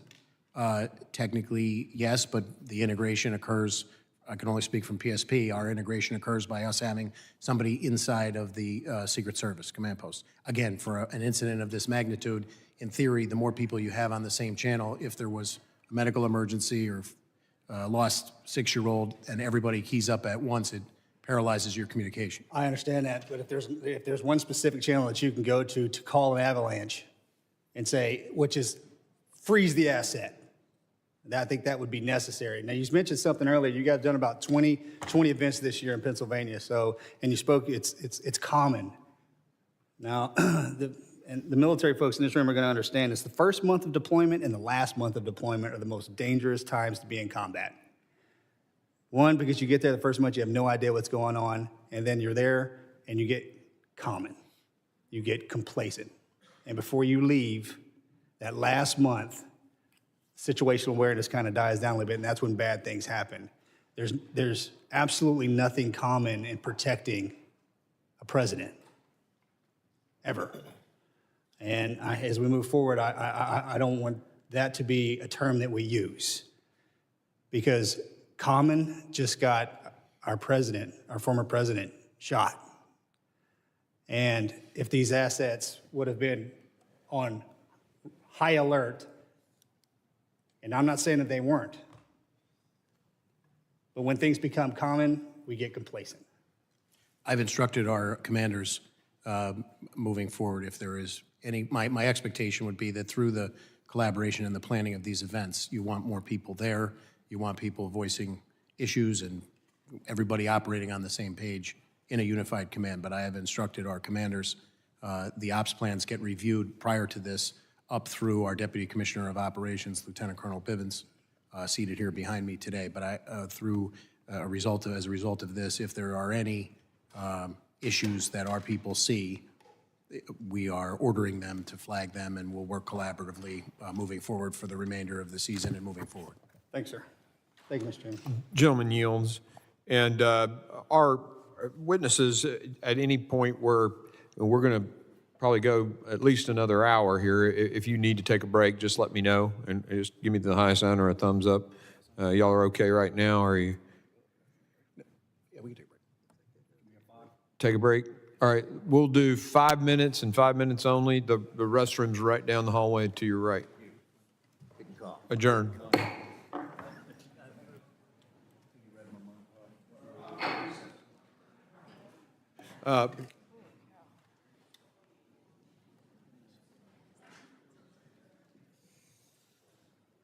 Thank you. I was just having the same thought.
the Secret Service on events like this in Pennsylvania?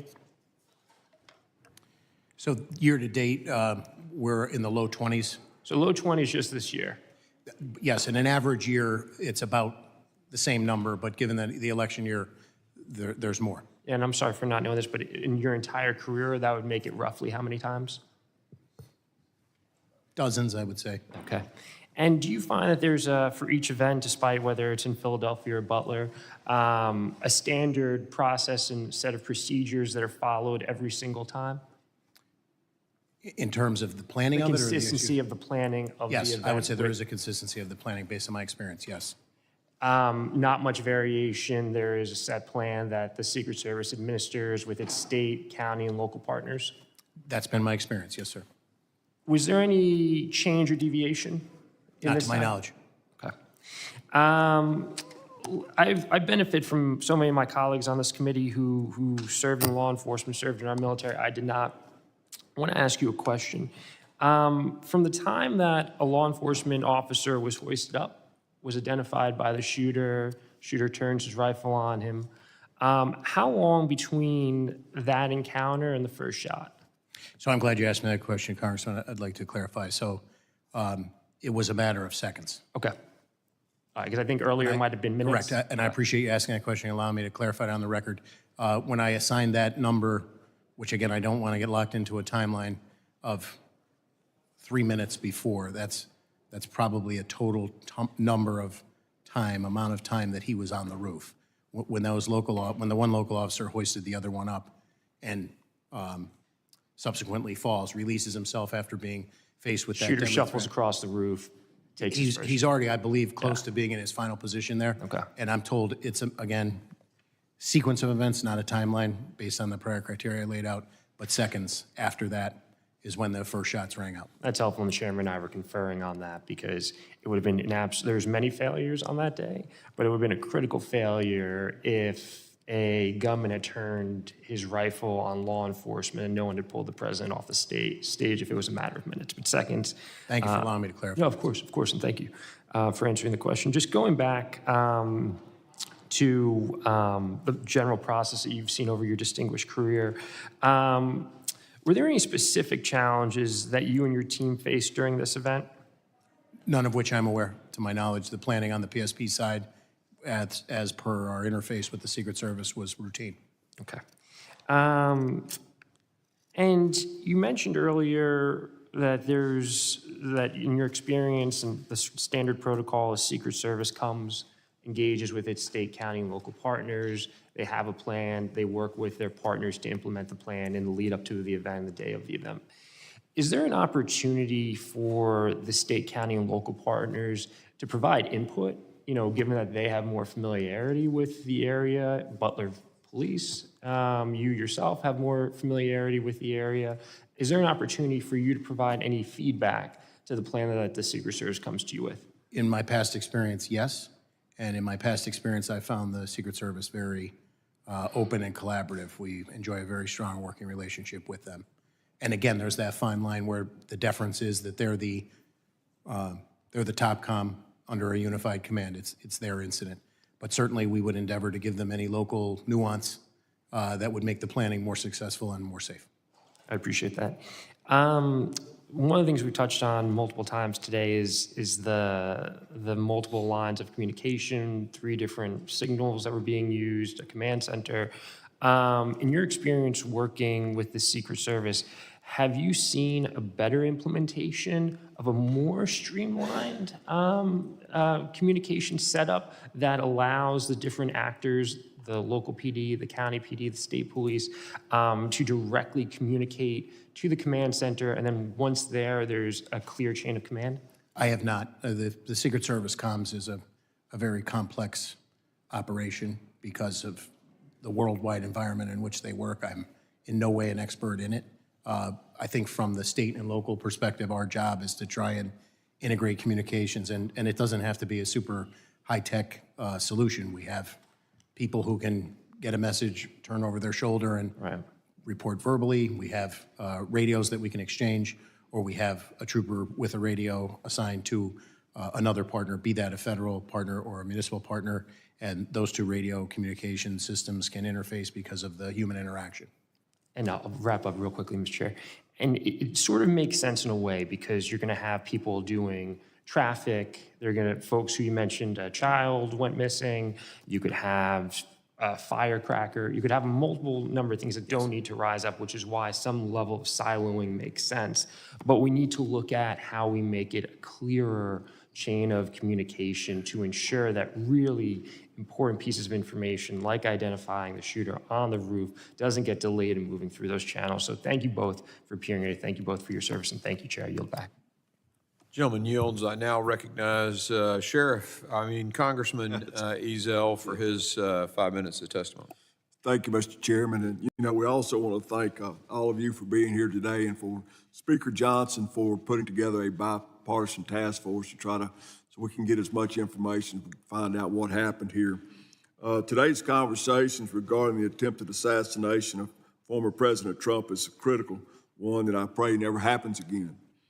Throughout my law enforcement career, I held many leadership positions, and through those roles, I've coordinated with the White House, advanced teams, state and local law enforcement, and doing some of these very same similar type events. And we have one goal in mind, and that's to keep people safe. Because of a massive failure in communication, President Trump was shot from a little more than a football field away.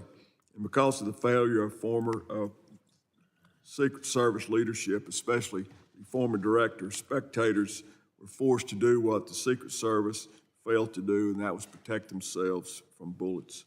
Ultimately, this led to the death of Corey Comparator, who gave his life while bravely shielding his wife and children during this terrible thing. Colonel, thank you for being here today, and I've said from the beginning, if you want answers, you got to talk to the men and women who were on the ground, the law enforcement officers who were out there and who were taking directions and commands from the leadership of Secret Service and various other leaders. You testified that 32 members of PSP were assigned to various roles to assist the Secret Service. Is that correct? Yes, sir, I did. Your officers were assigned to various roles, but they were not responsible for securing the building or property at AGR. Is that correct? Yes, sir.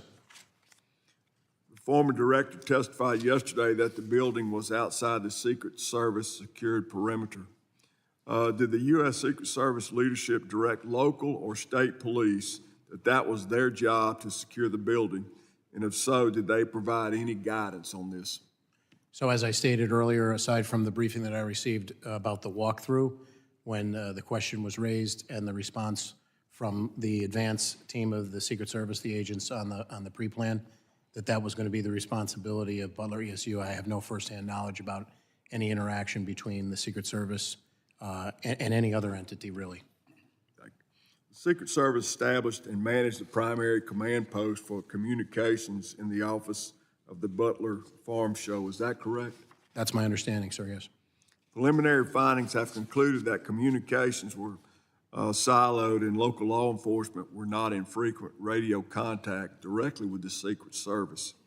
Local SWAT and sniper teams were on a separate radio channels from patrol. Colonel, do your radios have the capability to be programmed to be in contact with other agencies? And do you know if the officers on the ground that day had communication capabilities with the Secret Service that was on that duty that day? You're asking me a very specific question that I would defer to our Bureau of Communication and Information Services. I can get you an answer as to what those specific capabilities were. Do you know if the Secret Service provided any guidance on combined communications? I do not. Again, referring, I have not seen their operations plan. At 5:45 p.m., a local law enforcement sniper observed the suspect with a rangefinder and reported the suspect to command and the U.S. Secret Service. Colonel, how would you have responded to that information? So again, I certainly wouldn't articulate that at that point. A rangefinder, which could have legal and legitimate use, that is a threat, but it's certainly a highly suspicious activity that should be addressed. Exactly. Mr. Yoes, you testified clear and constant communication is crucial to ensure the security of the protectee, and that local law enforcement should be part of the command post to facilitate real-time information sharing and rapid response to emerging situations. As we all know, separate communications are necessary and effective during a large-scale event like this. There's no way everybody can be on the same channel. You talk over each other, you won't ever get anything done. But there must be some clear understandings through communications at the beginning so that split-second decisions can be made so there won't be a lapse in time and these terrible things happen. Would you like to just say a few words about that? Sorry, there's no doubt when you look at how many people are involved in an operation like this, having everyone on one channel is difficult. But there are people within contained areas, and their ability to be able to communicate as things change across platforms is crucial. In this case, we know that in seconds things unfolded, and in seconds, getting meaningful communication out to people who might be able to act on that communication is vital.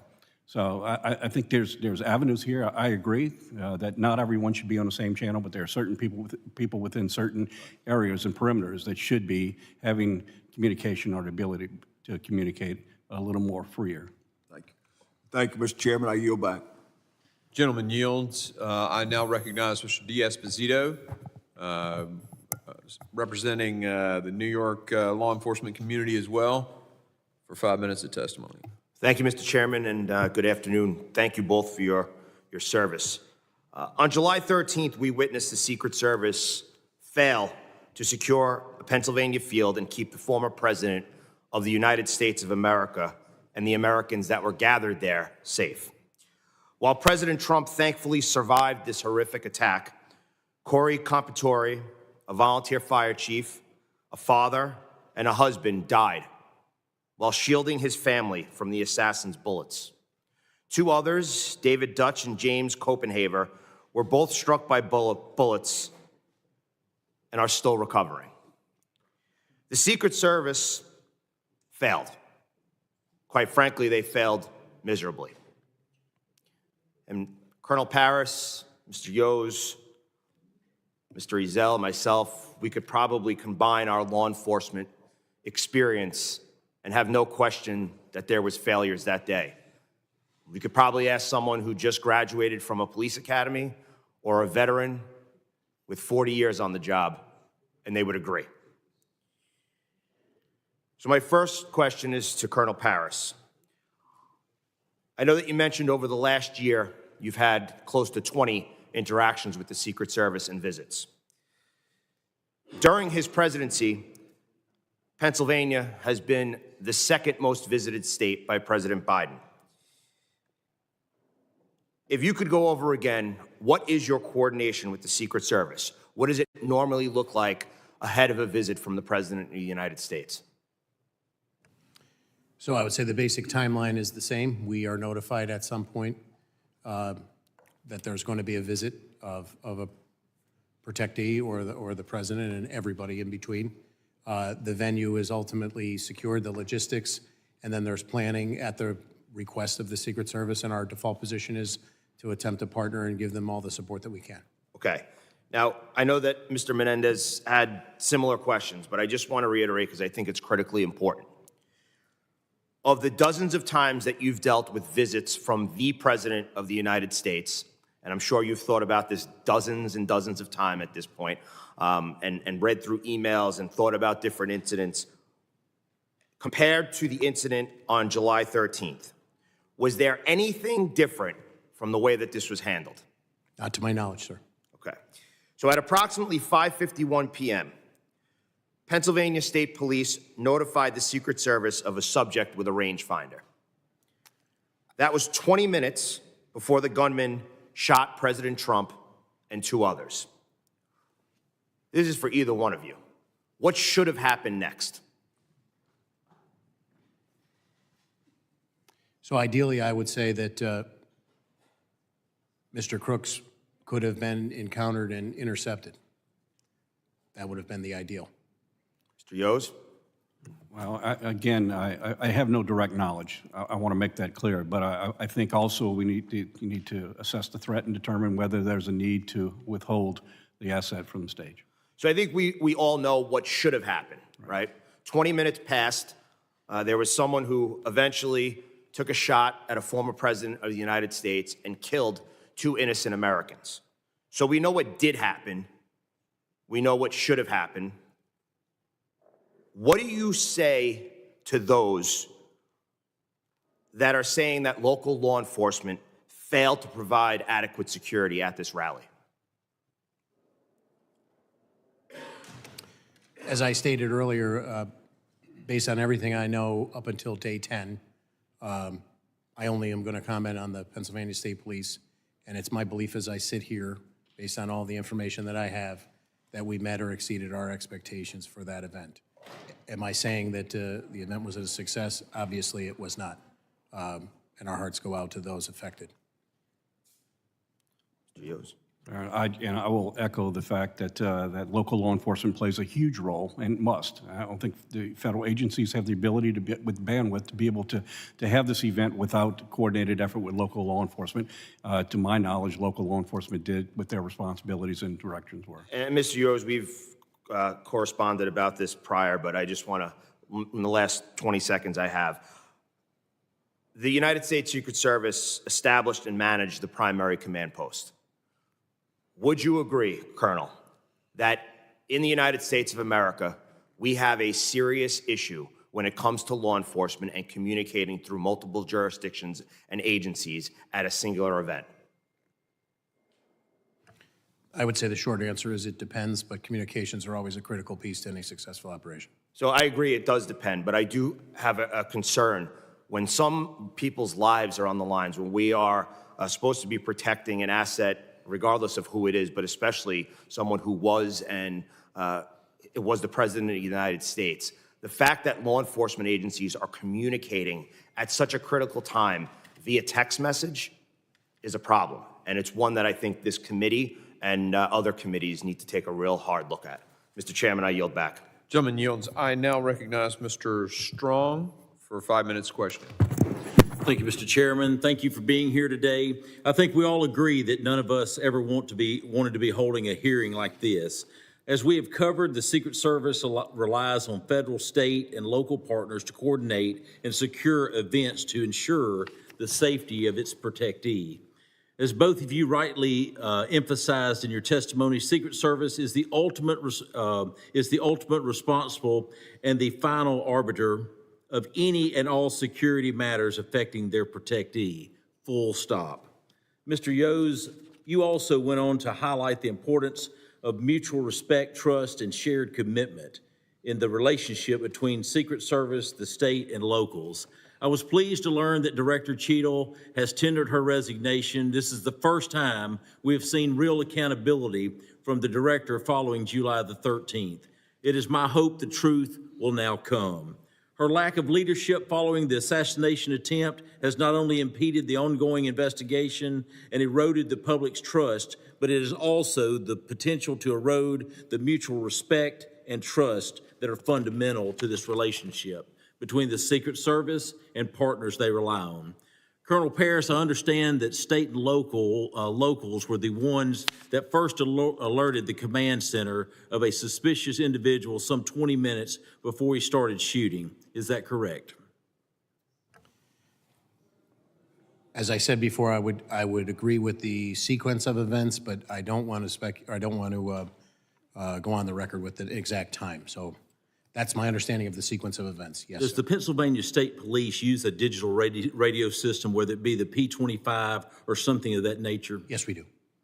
And it has unbelievable technology. I know we've utilized it throughout the state of Alabama.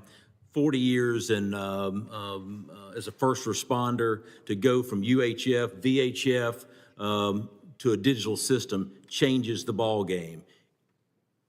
Does the Secret Service also use a digital radio system?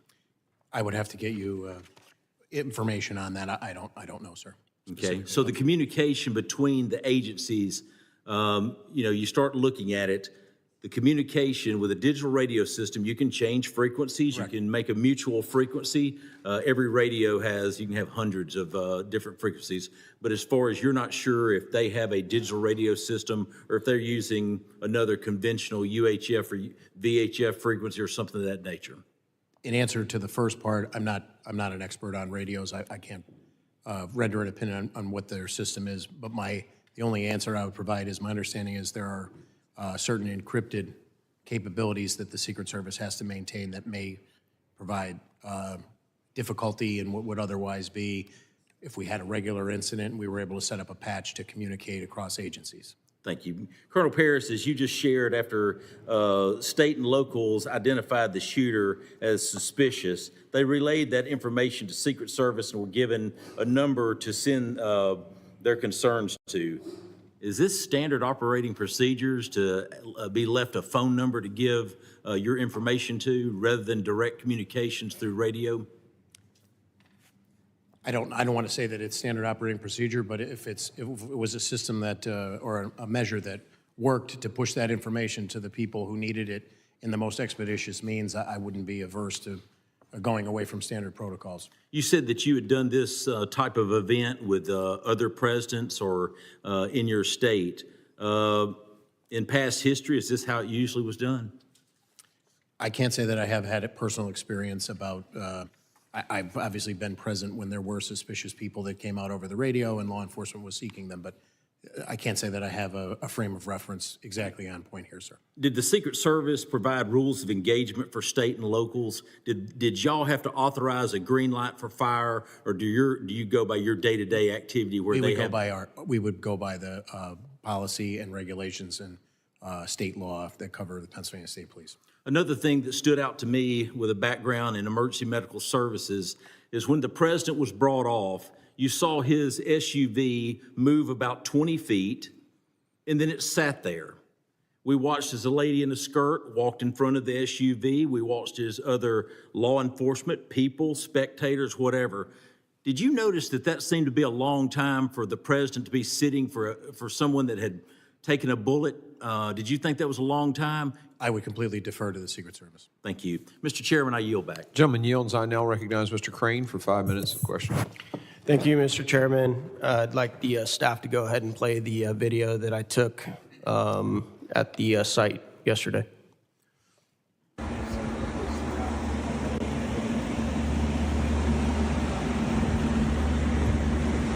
right, guys, I'm up here on the building where the supposed sniper took his shot. It's not that steep at all. We just had a 70-year-old man back here climb up on the roof easily. See that water tower behind me? Had Secret Service or anybody had sniper teams up there, this guy wouldn't have made it 5 feet up this roof. He would have been taken out. Behind me, you see the windows that Secret Service was supposedly in the second floor of this building behind. Makes you wonder why they weren't able to quickly dispatch the individual. And then behind me, back over here where those red roofs are, that's where the— Can you guys cut it right there, please? The president was giving his speech from. A lot of questions here in Butler. Cut it. Thank you. All right, Colonel Paris, did you notice when you showed up on site what the tallest structure on the site was? I can't say at the moment that I arrived that I did, no, sir. Okay. Now that you've had a chance to go back and look over it, what is the tallest structure on that site? The water tower, sir. Absolutely. Colonel, do you know how far the water tower was from the roof where the shooter took his shots? I do not. 160 yards, sir. Who made the decision, Colonel, not to put a counter-sniper team on the tallest structure by far on the site with 360-degree surveillance? Do you have any idea? I do not know, sir. Okay, we'd like to get that answer. Did you see the video that showed me sticking my phone out the second-story window? Did you see that? Yes, sir. Okay, exposing the coverage of the window of the entire roof. Are you aware that local law enforcement and Secret Service had full access to that building in that room? My understanding is that they did. Yeah. Why weren't security teams, sir, on site able to spot a 20-year-old kid with zero camouflage crawling up a white roof with an AR-15 that several rally goers were screaming and yelling and pointing out, and they noticed him, and they weren't even there to conduct security. They were there to watch the president. Do you have any idea why the security teams couldn't find that guy? I do not, sir. Would the gentleman yield for just a second on that? So just for clarification, it was the ESU guys that were manning those buildings? Yep. And they left because of the call of the suspicious person, so they left their post there to go look for him. They're the same individuals who attempted to climb up the building and were scared away by the shooter pointing the gun, right? I reclaim my time. Thank you. Okay. I'm just wondering why they weren't able to find him, because even while they were looking, they could have still looked out that window that they had access to. All right, Colonel Paris, I'm just going to say it. Are you aware, sir, that many Americans believe this was very likely not a lone shooter, but a coordinated assassination attempt? Have you been getting those messages from people like I have? I have not, sir. You haven't? Well, there's a lot of people in this room that have been getting the same messages. Why do you think that is? Why do you think that a lot of Americans are like, this doesn't add up, this doesn't make sense, guys? How could this many things have gone wrong, right? Like the things I pointed out, a 20-year-old kid, got 150 yards of the President of the United States with an AR-15, flew a drone to conduct site surveillance, was spotted with a rangefinder ranging targets, then lost, had advanced explosive devices on him with no military training. Nobody was placed in the most obvious spot to conduct counter-sniper operations. I was a sniper in the SEAL teams, Colonel. As soon as I got out of the SUV and I saw that water tower, I was like, that's exactly where I'd be. Put me right there. So obvious. After partisan attempts to bankrupt him, imprison him for 750 years, and countless depictions as a modern-day Hitler, are you surprised, sir, that a lot of Americans are like, maybe there's more to this story? I wouldn't begin to speculate about what the American people think, sir. Colonel, did your team make entry and conduct investigation at the suspect's home prior to this shooting? Excuse me, sir? I asked that question. Did your team make entry and conduct any investigation at the suspect's home? I believe we had people that participated in that securing of it. There were bomb assets that we provided. Mr. Chairman, can I have 30 more seconds? Yeah, I'm letting everybody kind of. Okay. On the night of. Since then, none. Did you get any reports from any of your agents of anything fishy at the home? I was briefed on. Was there any silverware found in the home or trash? I have nothing in the briefing that I was given, sir. Was it extremely clean, almost like a medical lab? Were you given any of those reports? I was not giving any of those details, sir. Okay, that's what I'm hearing. Interesting. The last thing I want to enter into the record, Mr. Chairman, this is article opinion from, I believe, the Washington Post by Robert Kagan. A Trump dictatorship is increasingly inevitable. We should stop pretending. This article compares Trump to Caesar and attempts to justify the assassination of President Trump. And I think even though we want to dodge around it and not make this partisan, I think we all know that a lot of this has to do with the rhetoric, the very violent rhetoric that has led up to this. Thank you. I yield back. Gentleman yields, and so ordered on the entry of that into the record. I now recognize Mr. Burkeen for 5 minutes of testimony or witness questioning. Thank you, Mr. Chairman. Alexander, would you mind moving that just a little bit forward here so I can... Colonel Paris, can you see that, or am I obstructing your view? I believe I can see it, sir. Alexander, would you mind? I'm sorry. Can we shift it just a little bit to your left, Alexander? There we go. Okay. Better? Yes, sir. Okay. So this is a picture I took yesterday on the grounds, looking out of that second-story window that has the corridor that connects the AGR building, the American Glass Research Building, with where the shooter's location, and I'm going to stand up and I'm going to point to the shooter's location as we were made aware. From that X is where the shooter was shared with us. His body was found. From this viewpoint, there's some videos that make it look like he's more this direction, but from the perception, it kind of is confusing. But he was more towards that opposite side. This window, second story, it's the second window from the right side. That window has this view where they could clearly, those ESU officers that were stationed, given access by the property owner to that window, could see the shooter had they been stayed in that man position. This is there moving towards the location of President Trump with the red barns back here. His stage was right in front of that. And you can see a window here that is absolutely going to obstruct the view to be able to look to the 20 or 30 different barn structures, the cattle building, the sheep building, the hog building, the rodeo arena by the pond, the many structures. There's 50 buildings within a 500-yard radius of where President Trump was at. So many vulnerabilities. Do you see a problem with that window being in the way of someone being able from this position to be able to take care of the asset? A casement window would present a tactical concern for full field. And I understand potentially, this was air conditioning on top of this second-story building wasn't, and so maybe that was a consideration. But ultimately, Secret Service is the one who made the determination of placement or contacting or making sure the plan was in coordination with the property owner for gaining admittance from the property owner for this second-story window. Is that correct? That was Secret Service's plan. Correct. Ultimately, it's on It's on Secret Service for that plan. All right. My question is, if it's their plan, did they not indicate that someone had to stay manned in that location? Because we're being told that when the two officers, local PD, were trying to lift themselves on the opposite side to get a look at the gentleman, and he turns his gun and then they dropped off the building, this would have been a perfect opportunity, someone to be on the radio. They could have taken him out from this location. Did the Secret Service plan not include directives from staying in those positions? I don't know, sir. You don't know. All right, here's another question. With the 2 minutes that you said that there was an opportunity from the time that they were hoisted up, looked at the shooter, you're given the responsibility, as just as delegated in the outer perimeter, to secure the area. Why weren't they able to immediately call their supervisor, who would then be authorized to issue a hold on the asset or a get him off the stage call? Why does it have to be, as your testimony says, they took a picture, sent it to Secret Service 20 minutes before the incident of the shooting, and they have to wait for a response?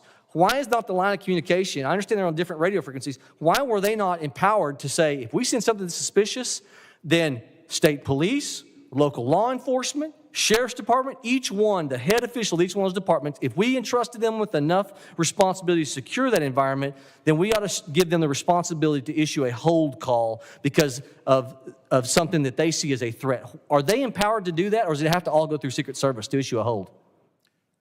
I can only say what I know about the state police operations plan, and I do not know the answer to your question, sir.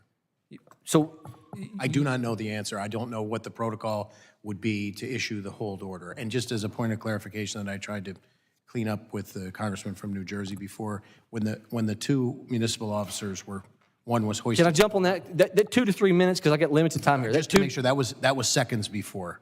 That was seconds before Crooks started firing. Okay, you had said earlier today it was 2 to 3 minutes, but you're saying seconds cleaned that up before. for the second time. Yes, sir. Okay. But even if they're hoisting, your testimony today, if I understood you correctly, it was 2 different officers that were hoisting to get a look at him, not the ones who were manned in this view. That is my understanding, yes, sir. Okay, so had they remained in there, they immediately would have seen the incident taking place if they were on the same line of communication, and they could have taken the asset out. I'm remiss to say that because I don't know what their general rules of engagement and assignment were from the Secret Service. It just looks to me like a major breakdown of communication. This procedure looks to me like it is lapsed with the ability of someone who, if they entrust them with the ability to secure these perimeter, they ought to be empowered enough to be able to give the authority on their comms to issue a hold. I don't understand that. With that, I yield, Mr. Chairman. Gentleman yields. And I'm going to say this because I have thoroughly enjoyed both of your testimony today. And there are a lot of guys up here on both sides of the aisle that are charged about this, that their emotion is not intended to communicate a lack of trust in the Pennsylvania State Police, or, I mean, you're being incredibly helpful today. some of the things that we've discovered from your testimony have brought some frustration to our folks, and I hope you'll understand it in that context, that it's the energy is not directed at you. The failure to set up appropriate communication systems and to make decisions when they become aware of someone pointing a rangefinder is what's got people upset. And that's on Secret Service. So I just wanted to make sure y'all heard that from me. Yeah, Mr. Chairman, if I was amped up a little bit, I concur. So greatly respect what you're doing. I now recognize Ms. Lee for 5 minutes of testimony. Thank you, Mr. Chairman, for having this hearing and for organizing this committee's trip to Butler, Pennsylvania. For us, being on the ground in Butler, Pennsylvania yesterday made clear the severity of the security failures on Saturday, July 13th. Those failures that almost allowed former President Donald Trump to be assassinated. Unfortunately, what has followed that failed assassination attempt is an erosion of public trust related to those responsible for keeping the president and the attendees of the rally safe. We've heard that because of a sloped roof, law enforcement was not able to safely secure the area that day. We've heard reports that certain officers abandoned their posts due to weather conditions. We've heard the Secret Service attempt to shift blame to state and local law enforcement, asserting that they failed to secure certain areas in the perimeter.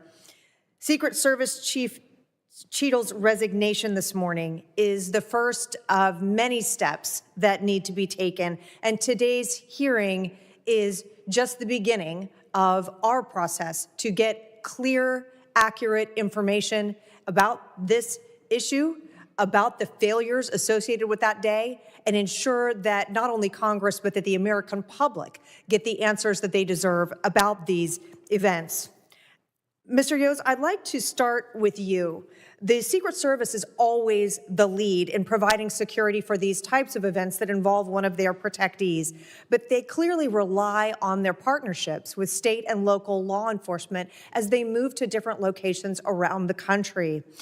Are you concerned that former Director Cheadle's comments to ABC News, which many people heard as blame shifting to local law enforcement, could undermine the level of trust between state and local authorities and Secret Service when they come to communities around America? Yes, I absolutely do. And our organization actually issued a press release stating just that. Our relationship, it's impossible for a federal agency to do their function without including local law enforcement. That's a given. And that relationship is built on trust.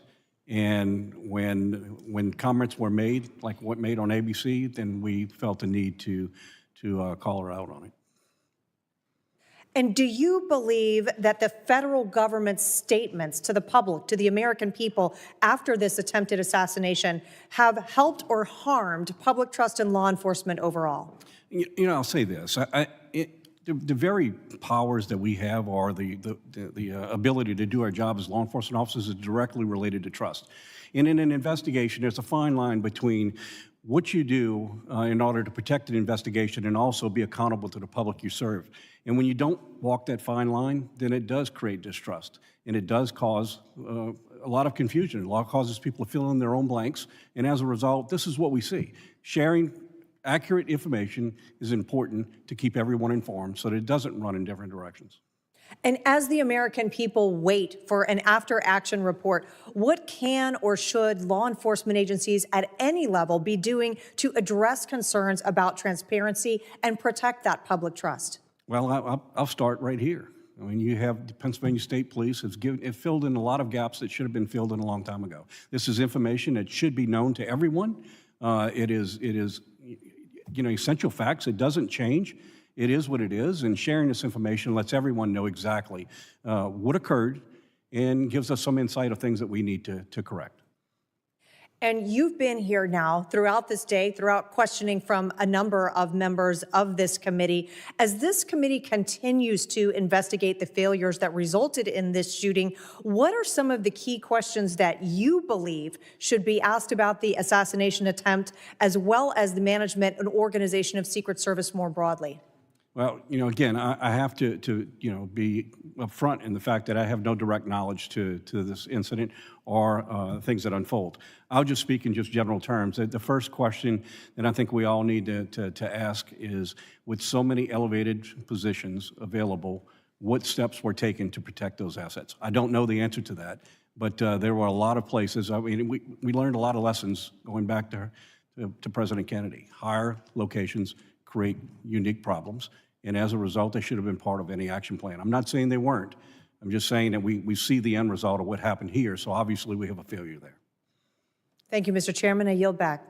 The gentlelady yields back and now recognize the gentleman in whose district this tragedy occurred, fine representative from Pennsylvania, Mr. Kelly. Thank you, Mr. Bishop. I appreciate Chairman Green's allowing me to be here, and then also to be in Butler yesterday, where it's my hometown. I'm 4 miles from this location. My concern actually started on July the 5th when I was told that former President Trump was coming to Butler, and I said, that's great. And they said, yeah, and he's going to be at the Butler Farm Show. I said, you must mean the big Butler Fair. They said, no, the Butler Farm Show. I said, who did a site visit? The answer is, we've already made our determination. My question was, so then what you just told me is nobody's been to that site. I will just tell you right now that what you are planning there is not proper for the crowd that's going to show up. At that point, the person on the phone said, Mr. Kelly, there'll be 6,000 or 7,000 people there. I said, well, that tells me even more about the fact that you have no idea where you're going. And historically, what has happened whenever the President Trump had come to Butler, we got 55,000 people at that rally. And he said that was before, when he was president. He's no longer president. So being there, not only just myself, but also my wife, 3 of my grandchildren, and 1 of my sons, and so many friends that were there that day, I think it all comes down to the same question that we always ask when we get to these situations. What did we know and when did we know it? And I think forever now, people are going to look at what happened and say, we knew there was something wrong. We could see it. I would just put to you that had we acted quicker, Mr. Compratore would still be alive today. President Trump would not have been wounded, and 2 other people who were that day would not have been wounded. And in a greater sense, the American people have been wounded in a way that they have lost faith, trust, and confidence in how we protect certain people. This goes far beyond that, and I appreciate you both being here, and I'll tell you what, you really have given us testimony based on what your whole careers have been about, and that is protecting people. For some reason, on July 13th, we knew something was wrong. Every person I've talked to that was there that day or responsible for protection says, we did our job. And I said, so then you're saying that somebody else didn't do their job? And the answer is, well, that's to be decided later on. So I would just say, first of all, I meant what I said. I think the American people now are deeply wounded, and the faith, trust, and confidence we need to have in our government has been fading for too long. I was there with the Pennsylvania State Police. I've talked to the Pennsylvania Police since that. Mr. Yoes, thank you for your career. But at the end of the day, we don't have the answers we need to have. And I said it earlier, and I mean it. There is no reason for Corey Compratore to be dead today. There is no reason for President Trump to have been wounded, or 2 other members in the audience that day to have been wounded, had we done what we knew before we let it go any further than that. That could have been stopped early on. Nobody can convince me that when people see somebody on the roof of a building and pointing to him and yelling, there's somebody up there, it needs to be taken care of. And other people who were there, that eyewitnesses said they watched him go onto those grounds, and every time they said there's something wrong, somebody is going in the wrong direction and shouldn't be there, and the answer comes down, you don't know what you're talking about. There's nobody there. So as we continue looking at this, and I think that we have a lot of testimony today, and again, I thank you for being there, but I just submit to you that the victims of that day, innocent people, none of it had to happen. We knew beforehand, and we could have prevented it, but we failed to act when we should have acted. So I appreciate your careers and everything you've done. And Chairman, I appreciate the fact that I've been able to be here today and that you came to our town yesterday, in a town that I have lived. This spot is a place I've been at many, many, many times. I just cannot understand why we didn't act when we knew there was something wrong.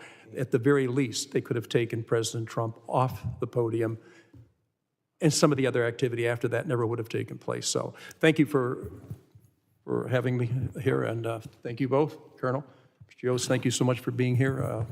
I appreciate it, but there is far, far more we have to learn. Thank you, sir. Thank you. We're going to do another round of questioning, and I don't know, Mr. Cray, if you're going to want to ask any other questions. Or, I'll have a couple, okay, sir. Sounds good. So you'll follow me, and then we'll go around. I just want to get back to this text message that was sent at about 20 to 25 minutes prior. That text message was a picture of Crooks. Was it a picture of him pointing the rangefinder or of him just looking suspicious? Chairman, I have not seen the picture that was sent, so I don't know. But my understanding is, to the best of my briefings, it was the pictures that were initially taken by Butler ESU. Okay, so that was the 62-minute prior. Okay. At 20, 25 minutes prior, though, someone saw him pointing a rangefinder and taking range estimation or range readings, right? I don't want to speculate as to what he actually was doing with the rangefinder, but the rangefinder, my understanding is, was the heightened suspicion. Yes, sir. And he was pointing it. Because a rangefinder, I guess you can have it digital and do it like this, but there are also rangefinders you look through and you have a reading. Do you know description of the rangefinder? It was not briefed to me. I can't okay. To you, but there was concern, and that was relayed to the command post, and that was a PSP guy in the Secret Service command post via a text message 20-something minutes before, and you think it included the fact that the guy had a rangefinder? My understanding is, yes. Okay. Okay. Then you mentioned that the two ESU guys that were in the second story, in truth, to me, it appears to be a second building behind it that got joined by all these different, the breakup of that whole complex and the intricacies of, places to hide and move around, all the little alleyways, is because they built tunnelways, or not tunnels, but hallways that were covered between each of these different buildings. So it's actually a separate building with a amended. Connector. Yep. So there are two guys in that building. They leave to go look for the guy, the suspicious person. My understanding is, yes, according to interviews. So they were not manning, they did not have oversight on that rooftop because they were out looking for the guy.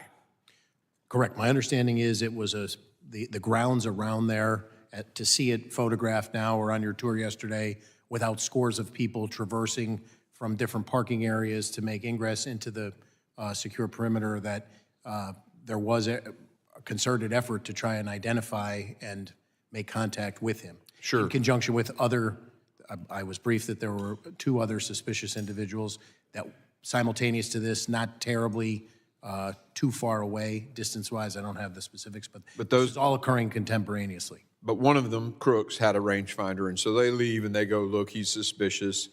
That leaves that building with two sets of eyes that could have observed it, granted, by exposing themselves.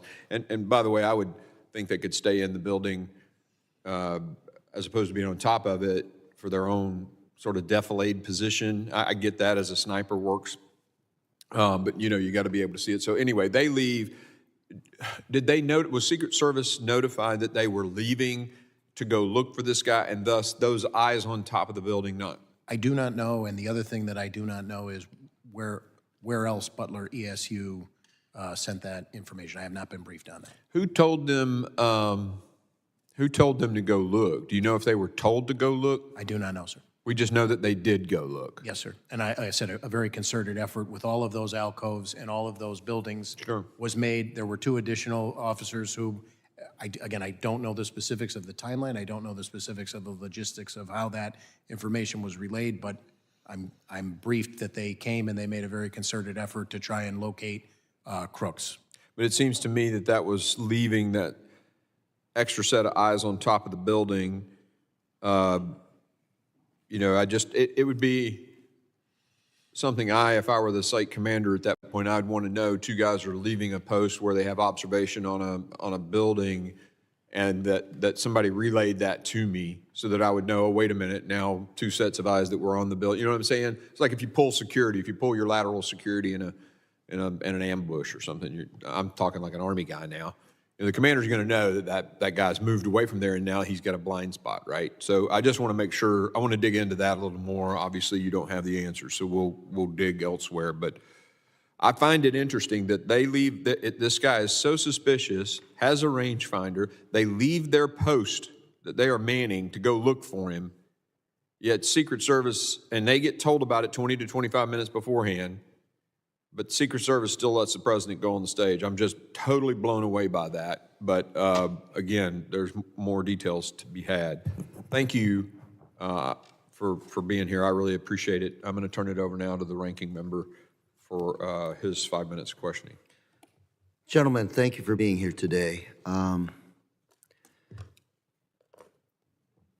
Commissioner Paris, Mr. Yoes, we're looking at a rearview mirror of what happened. A lot of good questions from both sides of the aisle. Commissioner Paris, you don't have the luxury of time. You're protecting governor, and you'll be protecting high-profile candidates in your battleground state, like right about now. I'm trying to figure out how we help you do your job a whole lot better. Mr. Kelly, his line of questioning was interesting, and I consider it important because that's his background, that's his backyard. And he asked, who decided the site of the event? It's a good question. Bigger question is, who okays, who approves the site of an event? And I come back to what I said earlier, which is one of those officers on the ground said, Lou, he said, who's in charge? The Secret Service says good or bad. Does the campaign then say good or bad, or does the campaign have the ability to override the Secret Service at an event? And I ask this question from you, Commissioner Paris, you're going to have to make these decisions here real soon. Because if I'm here where you're at today you've learned some lessons. The 13th to today, we've all learned some lessons, and you have to execute, sir. And it's not your responsibility. It's not our responsibility. It's all of us, our responsibility. And I want to know how we can help you clarify these lines of command, so to speak, to make sure that we minimize the possibilities of this happening again. Who makes the decisions? Who's in charge? What are the lessons we've learned today, gentlemen? Sir, what is it that we can do to make sure that it's not going to be on your shoulders? You're not going to be able to resign. You have to execute, please. I appreciate your comments very much. I can say that through the governor and the legislature in the Commonwealth of Pennsylvania, we are very supported, and we have the resources, I believe, moving forward to rise to the occasion. The Secret Service remains the agency with the most experience, traditionally, when you talk about organizational knowledge to carry this forward. Responsible for the Pennsylvania State Police, I pledge that any and all support that we can give to keep all Pennsylvanians safe, which is what 6,400 civilian and enlisted Pennsylvania State Police show up every day to do, we will do. We want a robust republic, and we want to secure people's ability to express their views, and we have worked diligently and will continue to work diligently to make sure that that happens, sir. Commissioner Paris, you are the thin blue line. Keeps us safe. Secret Service is an even thinner line that keeps, in many ways, our democracy functioning, protecting us. They have to score 100%. They cannot let one bad thing happen as they did on the 13th. I want to make sure that we know that we give the Secret Service the ability to make those decisions when it comes to the safety of our candidates and elected officials. And for the third time, I'm going to repeat those words that were told to me by an individual, law enforcement individual on the ground when he said, Lou, who's in charge? Is it the campaign or is it the Secret Service? And I'd like to get to the bottom of that and make sure it's the Secret Service that's in charge. I don't know who is in charge, and I hope to God that we do find out. And I hope it's a Secret Service, and if it is a Secret Service, that reaffirm that they are in charge, because the buck stops somewhere, and it's got to be here, this committee, the government, with us in Congress. Gentlemen, thank you very much, and Mr. Chairman, I yield. Gentleman yields back. I now recognize myself for 5 minutes of questioning. Colonel Paris and Mr. Yoes, I appreciate your patience in being and continuing through this questioning. And I would submit that I think your candor, Colonel Paris, has been very refreshing, and it paints a clear contrast from the what was the testimony of the director of the Secret Service yesterday, who's now resigned. But her resignation doesn't resolve a thing. And in fact, the criminal investigation that your department is undertaking, that presumably Butler authorities may be involved in, FBI is undertaking, those don't really resolve anything. They affix criminal liability of someone who's presumably, if they acted alone, is dead. What is the most important issue is we have a national security crisis. We have right now, the only person who's been inactivated, as I understand it, is the sharpshooter who took the perp out. The people who made what appear to be unbelievably horrendous decisions. You can't even imagine. It boggles the mind, the decisions that were made. They're still in place. And we have multiple protectees moving around the country every day. And those same people, I don't even know if they've changed anything about what they're doing. Presumably you would think so, but we don't know that. So I think we need to learn as much as possible from you. I will say as a note of departure, I don't think, from what I've heard, you've made pretty clear the Pennsylvania State Police didn't do anything wrong. I don't know whether Butler County ESU might have done something wrong, so let me bear into that. Okay, all right. But it's clear to me as a bell that Secret Service, and that's everyone's characterized it as a colossal failure because it's obvious to everyone concerned that that's the case. The two who were, I'm going to get one thing I understand transpired while I was absent from the hearing for a bit. Do I understand that the two Butler ESU officers who one hoisted the other to the roof line where the crooks turned and leveled the rifle at him, those were two different ESU officers than the ones that originally spotted crooks from the second floor? Is that correct? So just to be clear, my understanding is the two officers that responded and one hoisted up the second one were not part of Butler ESU. They were two separate municipal officers who were tasked with a different responsibility. I would speculate as an example to say a traffic post or a... Understood. And they responded. I don't know, again, the specifics as to how they were alerted, but just to be clear, they were two separate. Yes, sir. Okay. The ESU, the Butler ESU officers who spotted crooks, do I understand correctly they spotted him from the second floor of the AGR building? That is my understanding, yes, sir. Okay.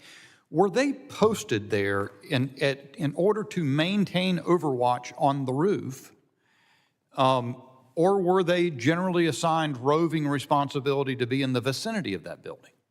I can't answer that, and I would defer to the Secret Service as to what the communication was and the assignment given. Yeah, put that picture of the building up. I see that because I asked for it. I don't even know if I'll fit it in at this point. So that's, yeah, you see, so the Crooks was on the building directly facing the camera here, and you see the window open to the left. That's the second story of the AGR building where those ESU officers spotted Crooks, correct? That's my understanding. Okay.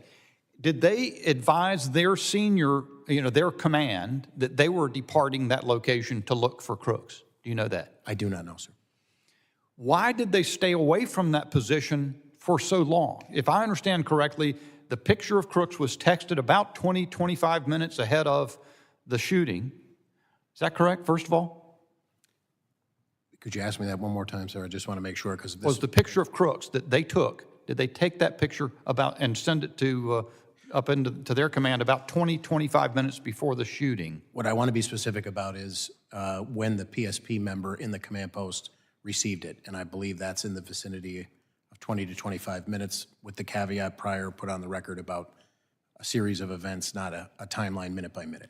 So you don't know whether they... I don't specifically know. I believe the pictures of Crooks were taken at some point before that, when he was identified as being suspicious based on my prior testimony from the briefings that I had, because he was... Okay, I get it. At least we've got a fairly long numbers of minutes, 10, 15, 20 minutes. Why did they not return to that post? Do you know that? I do not know, sir.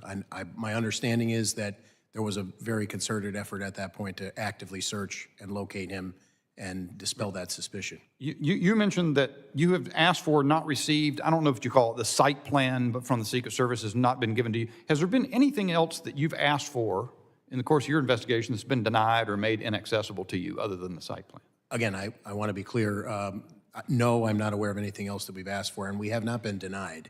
I just believe we haven't received it yet, so I want to make sure I'm not mischaracterizing that. We asked for it, and we have yet to receive it. Yeah, we never get denied stuff. We just never get it. My time having expired, I recognize the gentleman from New York, Mr. Lalotta. Thank you, Chairman. Colonel, I want to reiterate the appreciation this committee has for your energy, your stamina, your focus, your candor. It's regrettable that some of our federal colleagues are not at the table with you today. We would have liked to extract for them some of the facts from 10 days ago. My colleagues from both sides of the aisle, I think, asked good, fair questions of you, and you gave good, fair, accurate responses to them that helps us understand July 13th a little more. It was only 10 days ago, and we're probably only in the infancy of that investigation of our oversight responsibilities, but you've provided us a lot. I want to use the remainder of my time to look forward. There's going to be a lot of conjecture about what happened and who's at fault, but putting that aside, we've talked about flaws that happened on July 13th, be it tactical flaws about communication, strategic ones like lack of drones, administrative ones like command and control and who has what authority, what are the rules of engagement. So I wanted to ask you, Colonel, and it's been said, Pennsylvania is going to have a number of more rallies, appearances, where the public is going to interact with presidential candidates from both sides of the aisle. What are you going to do? How are you going to assert yourself in your leadership role to reduce the likelihood of an incident like this, specifically with respect to tactics? We understand that radio communications were a weakness. Do you have a perspective on looking forward, how you might command your officers in a different manner to ensure that from a tactical perspective, specifically with communications, these events are held differently in the future, sir? So yes, I will start with referring to the testimony of Congressman Luttrell about reinforcing and reiterating to try and mitigate any potential complacency. The Pennsylvania State Police maintains the Pennsylvania Criminal Intelligence Center. We're always trying to lean forward and glean as much criminal intelligence as we can, not only generated within the ranks of the Pennsylvania State Police, but our local partners, our county partners, and then through task force collaborations that we have with multiple federal agencies. I can tell you that we will not back away from the Secret Service. We will lean forward to support them, and all of the resources of the Pennsylvania State Police will be brought to bear to keep Pennsylvanians and those visiting the Commonwealth safe. Have you considered communications specifically? Different radios, training on those radios, other communications devices, be it digital or voice or whatever. Have you considered prospectively either acquiring new technology, implementing new training, or otherwise developing tactics that allow not only state and local to communicate better with each other, but also that communication to be shared more effectively with your federal partners? I would say in the short term, coming up to the election, where there's an extreme temporal component there that would make that difficult. Maintaining critical communications during any operation, be it an investigation of a traffic crash or a major investigation, a Cavalcante manhunt, an Eric Freen manhunt, a 95 bridge disaster, a derailment of a train on the border with Pennsylvania, a 6-hour running gun battle in Juniata County. We're always looking to get better, and communications that we maintain are a critical part of that. So I can commit that we will try to get better. If there is something that these future endeavors, which we've committed at the top of the testimony to be a part of, proves that we can be better, we're always looking every day to get better. I know that members are allowed to, through the appropriations process, advocate for more resources to come to their state and local their state and local law enforcement partners for things like communications devices. I know that I've been able to lean into that process here, and I would sure that Mr. Kelly and others from the Pennsylvania delegation would endeavor to use federal funds to help augment your ability to increase your ability to communicate among each other and also with federal partners. I want to move to strategy, thinking a little more outside the bubble in the days and weeks leading up to an event. Colonel, do you have a sense on prospectively technology that you use, like drones, other decisions you might make, like stationing somebody on a nearby high vantage point like a water tower? You've heard some feedback from some informed members here today. Are those things helpful for you to plan moving forward to seize opportunities, both technological and physical, for events moving forward? Short answer is yes. Our undercover assets and the surveillance and intelligence gathering is something we rely on heavily. We do have some drone capabilities that we're always looking to augment, but they're a phenomenal tool, and certainly their use will only expand into the future, probably long after my career and somebody who comes well after. But we're always looking to lean forward and do the job better, sir. And I think what I heard, Colonel, from the totality of the interactions today was administrative issues, issues related to command and control, rules of engagement, who thought they had what authority, who thought they had to call somebody to do something. Colonel, do we have your commitment that you'll lean as far forward as possible and essentially command my negation, that you'll do everything that was within your power until you're told to stop to ensure the safety of presidential candidates? Yes, sir. Thank you, Chairman. I yield. Gentleman yields back, and Chairman Green's going to return momentarily, so I want to keep the hearing going pending his return. And I've got a few more questions, and so I will call a third round of questioning. And let me then recognize myself for 5 minutes. Colonel Paris, did you say? I think I heard you say in the course of the hearing that you believe Mr. Crooks fired 8 shots, and that 8 shell casings were recovered. Did I hear that? Yes. Okay. Were they all recovered in the vicinity of his body? I'm told that they were. When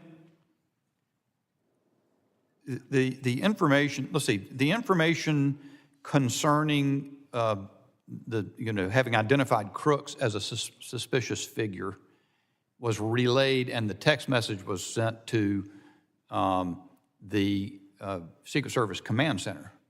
PSP was present, I understand. Is that correct? The PSP member who received those from Butler ESU? That's what I want to clarify first. Was it a PSP member who received that text? So I can comment that it was a PSP member who received that from Butler ESU. And passed it and then advised Secret Service? Immediately advised Secret Service and then passed it at their direction to a telephone number, texted the information to a telephone number. That's what I was briefed. That was given by the Secret Service representative. Did the Secret Service representative indicate to whom that connected? Who was being sent the information via that number? I do not know. Our understanding was from an interview that we conducted that it was some sort of tactical asset of the Secret Service. Was there any comment or discussion in the command center about the advisability of keeping the president off the stage until the matter was resolved, either at that moment or later?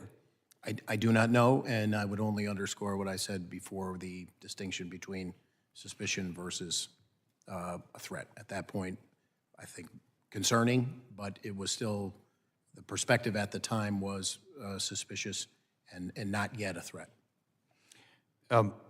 How did, so The information was relayed from ESU officers to a PSP officer. Do I understand that correct? Yes. Did ESU have command officers in the command center? That was asked earlier, and like I said, I received a briefing that my understanding was that there were Butler County representatives in the command post, but I cannot definitively tell you from any briefings that I've had who and when they were there. Do you have any insight why the Butler ESU officers transmitted that information to a PSP representative rather than to a Butler ESU representative in the command center? I understand that there was, the Butler ESU person from whom it came and the PSP member to whom it was sent they essentially knew one another. Was there any mechanism in place to monitor the location presence of the ESU officers who were at the second floor window and departed from there to go look for crooks? Was that any kind of communication ongoing in the command center with that about that? I don't know. Right. Is that a regular practice in PSP operations to have someone monitoring the location, presence, posting, absence from posts of members of your force? I would say in general, you need to know where your assets are deployed, but I would also say, depending on what the prior rules of engagement are, there may be a situation that could realistically, outside of the example we're discussing today, that we would expect our people to make a decision in the immediate moment to address another issue.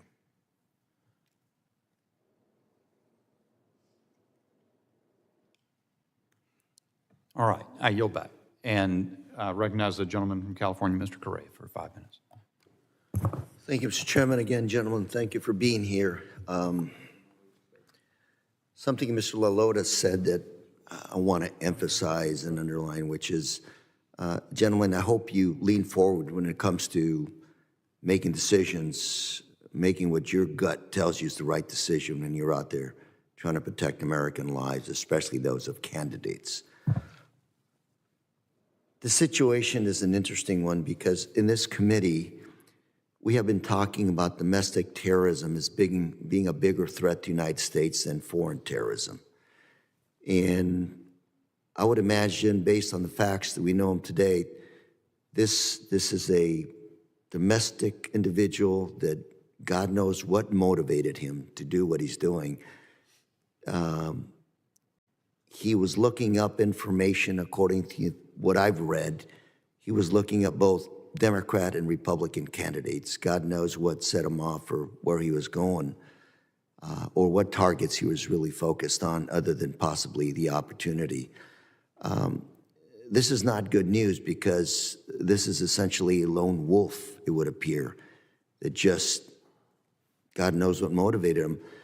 And I'm bringing this up because, Mr. Yoes, you represent thousands of police officers in this country. A lot of them doing the job to the best of their abilities. And yet these are challenges that are very hard to take on. How do you, based on what your officers say out there, what is it that we can do to make your job better? What is it that we can do to begin to get a grip on these lone wolf attacks that are domestically motivated and grown? Well, sir, I'm not too sure I have an easy answer for you on that one. I will tell you that we live in extraordinary times right now where we've gone from talking to people to talking at people. And I think what you see over a period of time, this is eroded to a part where I think through social media or whatever events, we built a community around our own belief systems. And I think that in some ways is what empowers some people who act out on things. We may never understand why some people take the actions they do. I think we're just in some extraordinary times with so much hate in our country. And that's across the board. As a law enforcement officer, we went through that period of time of the dehumanization of law enforcement. It certainly took a toll on us as a profession. I'll give you some examples of how dangerous it is to be a police officer right now. Last year, there were 378 officers that were shot in the line of duty. 60 died. And the number of ambush attacks on law enforcement officers were over 100.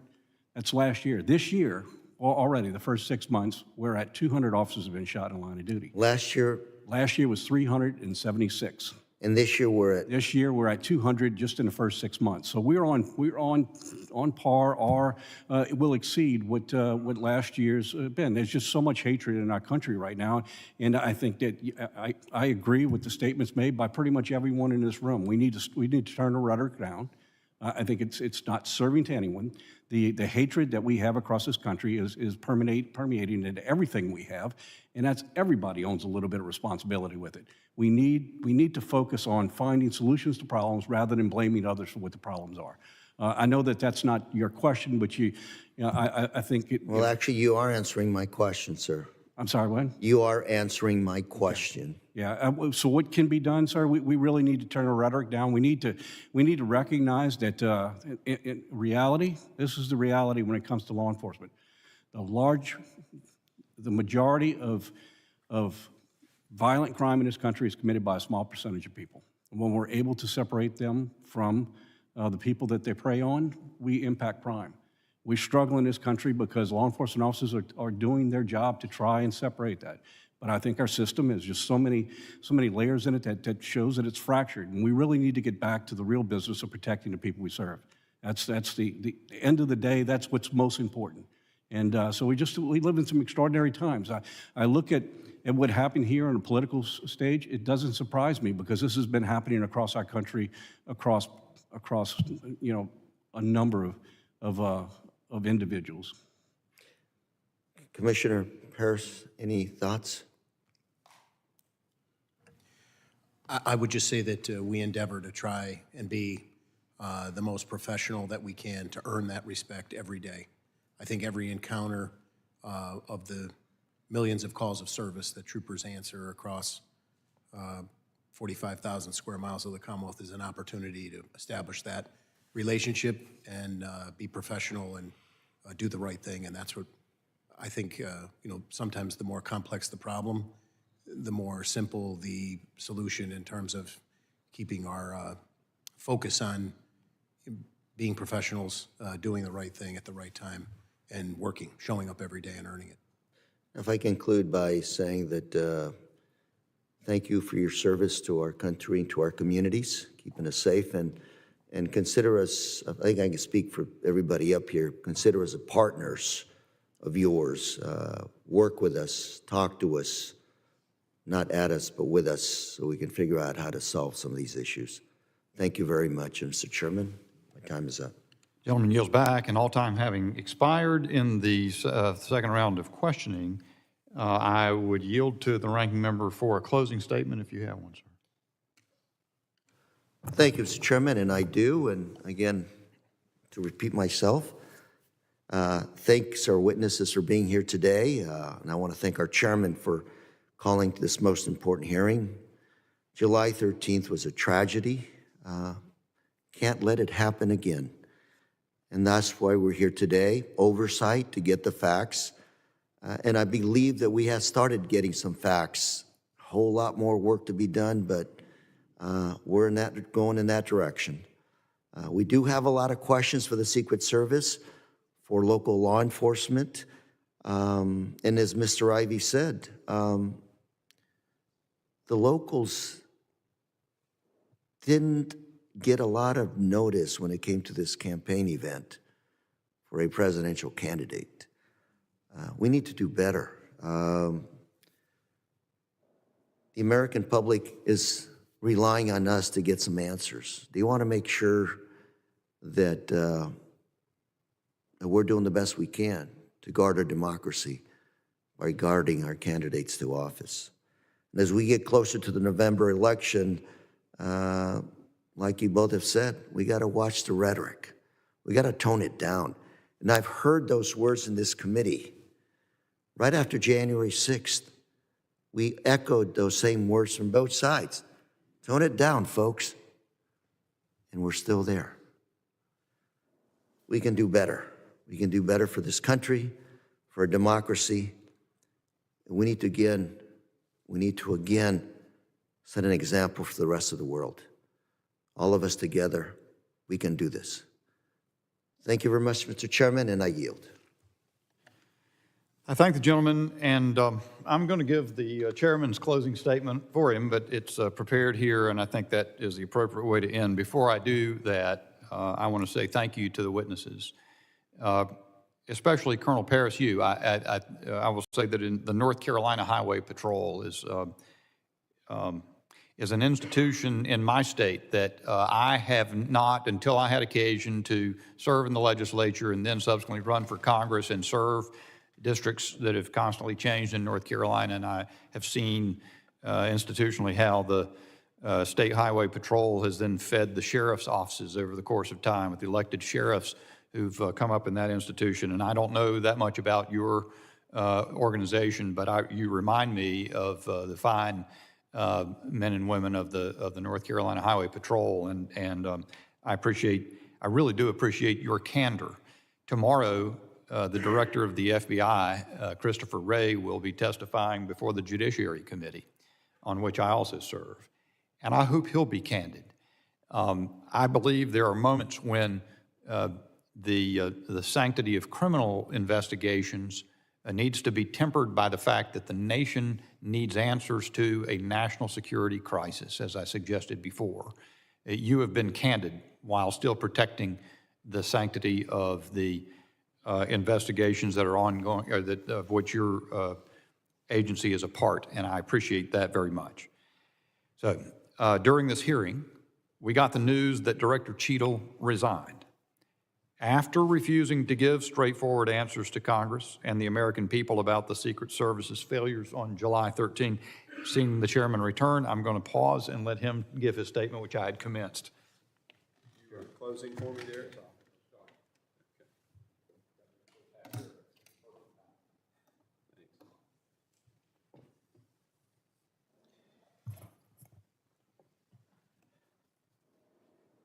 However necessary as it was, Director Cheadle's indisputably overdue resignation is only the first step on the path to accountability and reform. Today's hearing was a vital step in obtaining more information about what happened in Butler, Pennsylvania, but Congress has a lot of work ahead of us. I think today, as we've questioned these professionals who've served their communities and their states for their lifetime, we've discovered a lot of facts, particularly about the operation. Yesterday when we were on the site, we learned about the planning failures. Today we've learned about conducts of the operation failures, communications and things like that, people moving and maybe not notifying, those kinds of things. Secret Service making a decision to not stop the president when a guy's using a rangefinder and is described as suspicious looking. I just boggles the mind. We're going to continue to investigate the failures of the Secret Service. Our mission is very clear. We've got to get to the bottom of it. This can't ever happen again. I want to thank both of you for serving and for a very long testimony today. Thanks for sticking around and letting us.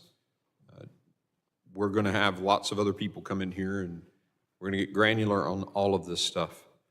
But this is the closest that anyone's come to taking the life of a president or a presidential candidate in over 4 decades. It can never happen again. It just simply cannot. So we're going to continue our fact-finding to figure out exactly how it happened, much like a after-action review would. Identify all those areas and ensure that Secret Service, whomever steps up to take that leadership role now, does so and addresses these things. Again, thank you, gentlemen, for being here. And if there are members, what often happens in our committee hearing, they'll have questions that come to them. They have a few days to generate written questions. Would you be open to us sending those to you and you just send a letter back with the answers in writing? Okay, thank you. I appreciate the affirmative nods. Again, thanks for being here. And I think both sides of the aisle did an amazing job. And you made some closing comments, Mr. Gray. Did you get a chance to? Okay, I'm sorry I missed them. I'm sure they were. Second shot, I can repeat myself. I'll go watch the tape. The committee stands adjourned.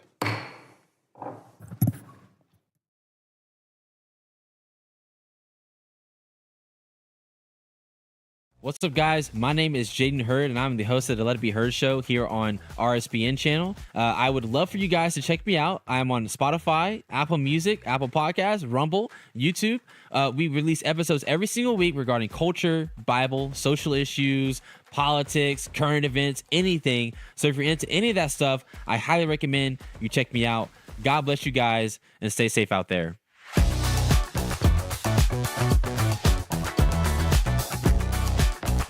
I'm excited to announce my all-new mattress topper.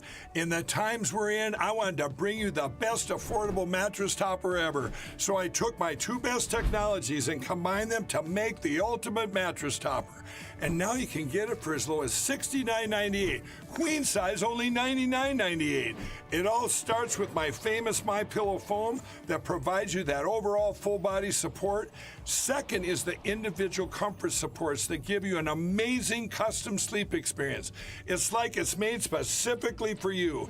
The queen size alone has over 14,000 comfort supports. This is the perfect mattress topper to improve any bed. New bed, old bed, your guest beds. Get them for every bedroom in your house. Go to mypillow.com or call the number on your screen. Use your promo code to get the all-new My Mattress Topper for as low as $69.98. Queen size, only $99.98.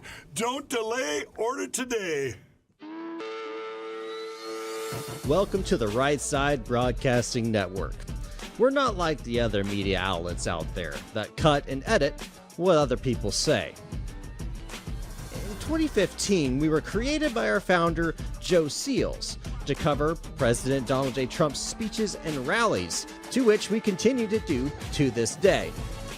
We've also covered important conservative events like CPAC, TPUSA, March for Life, and many other important events and hearings around the country. We were made for people like you, everyday Americans who are tired of the mainstream media, who are tired of being lied to, manipulated, and fed an agenda. Our goal here at Right Side Broadcasting is to allow you to see the truth, giving our correspondents and commentators a wide latitude to speak their minds. You won't find anything like this in the mainstream media. Your support through your donations, locals, and supporting our advertisers allows us to continue to cover important events around the country each and every day. So, from us here at Right Side Broadcasting, thank you for supporting us and the right side of history.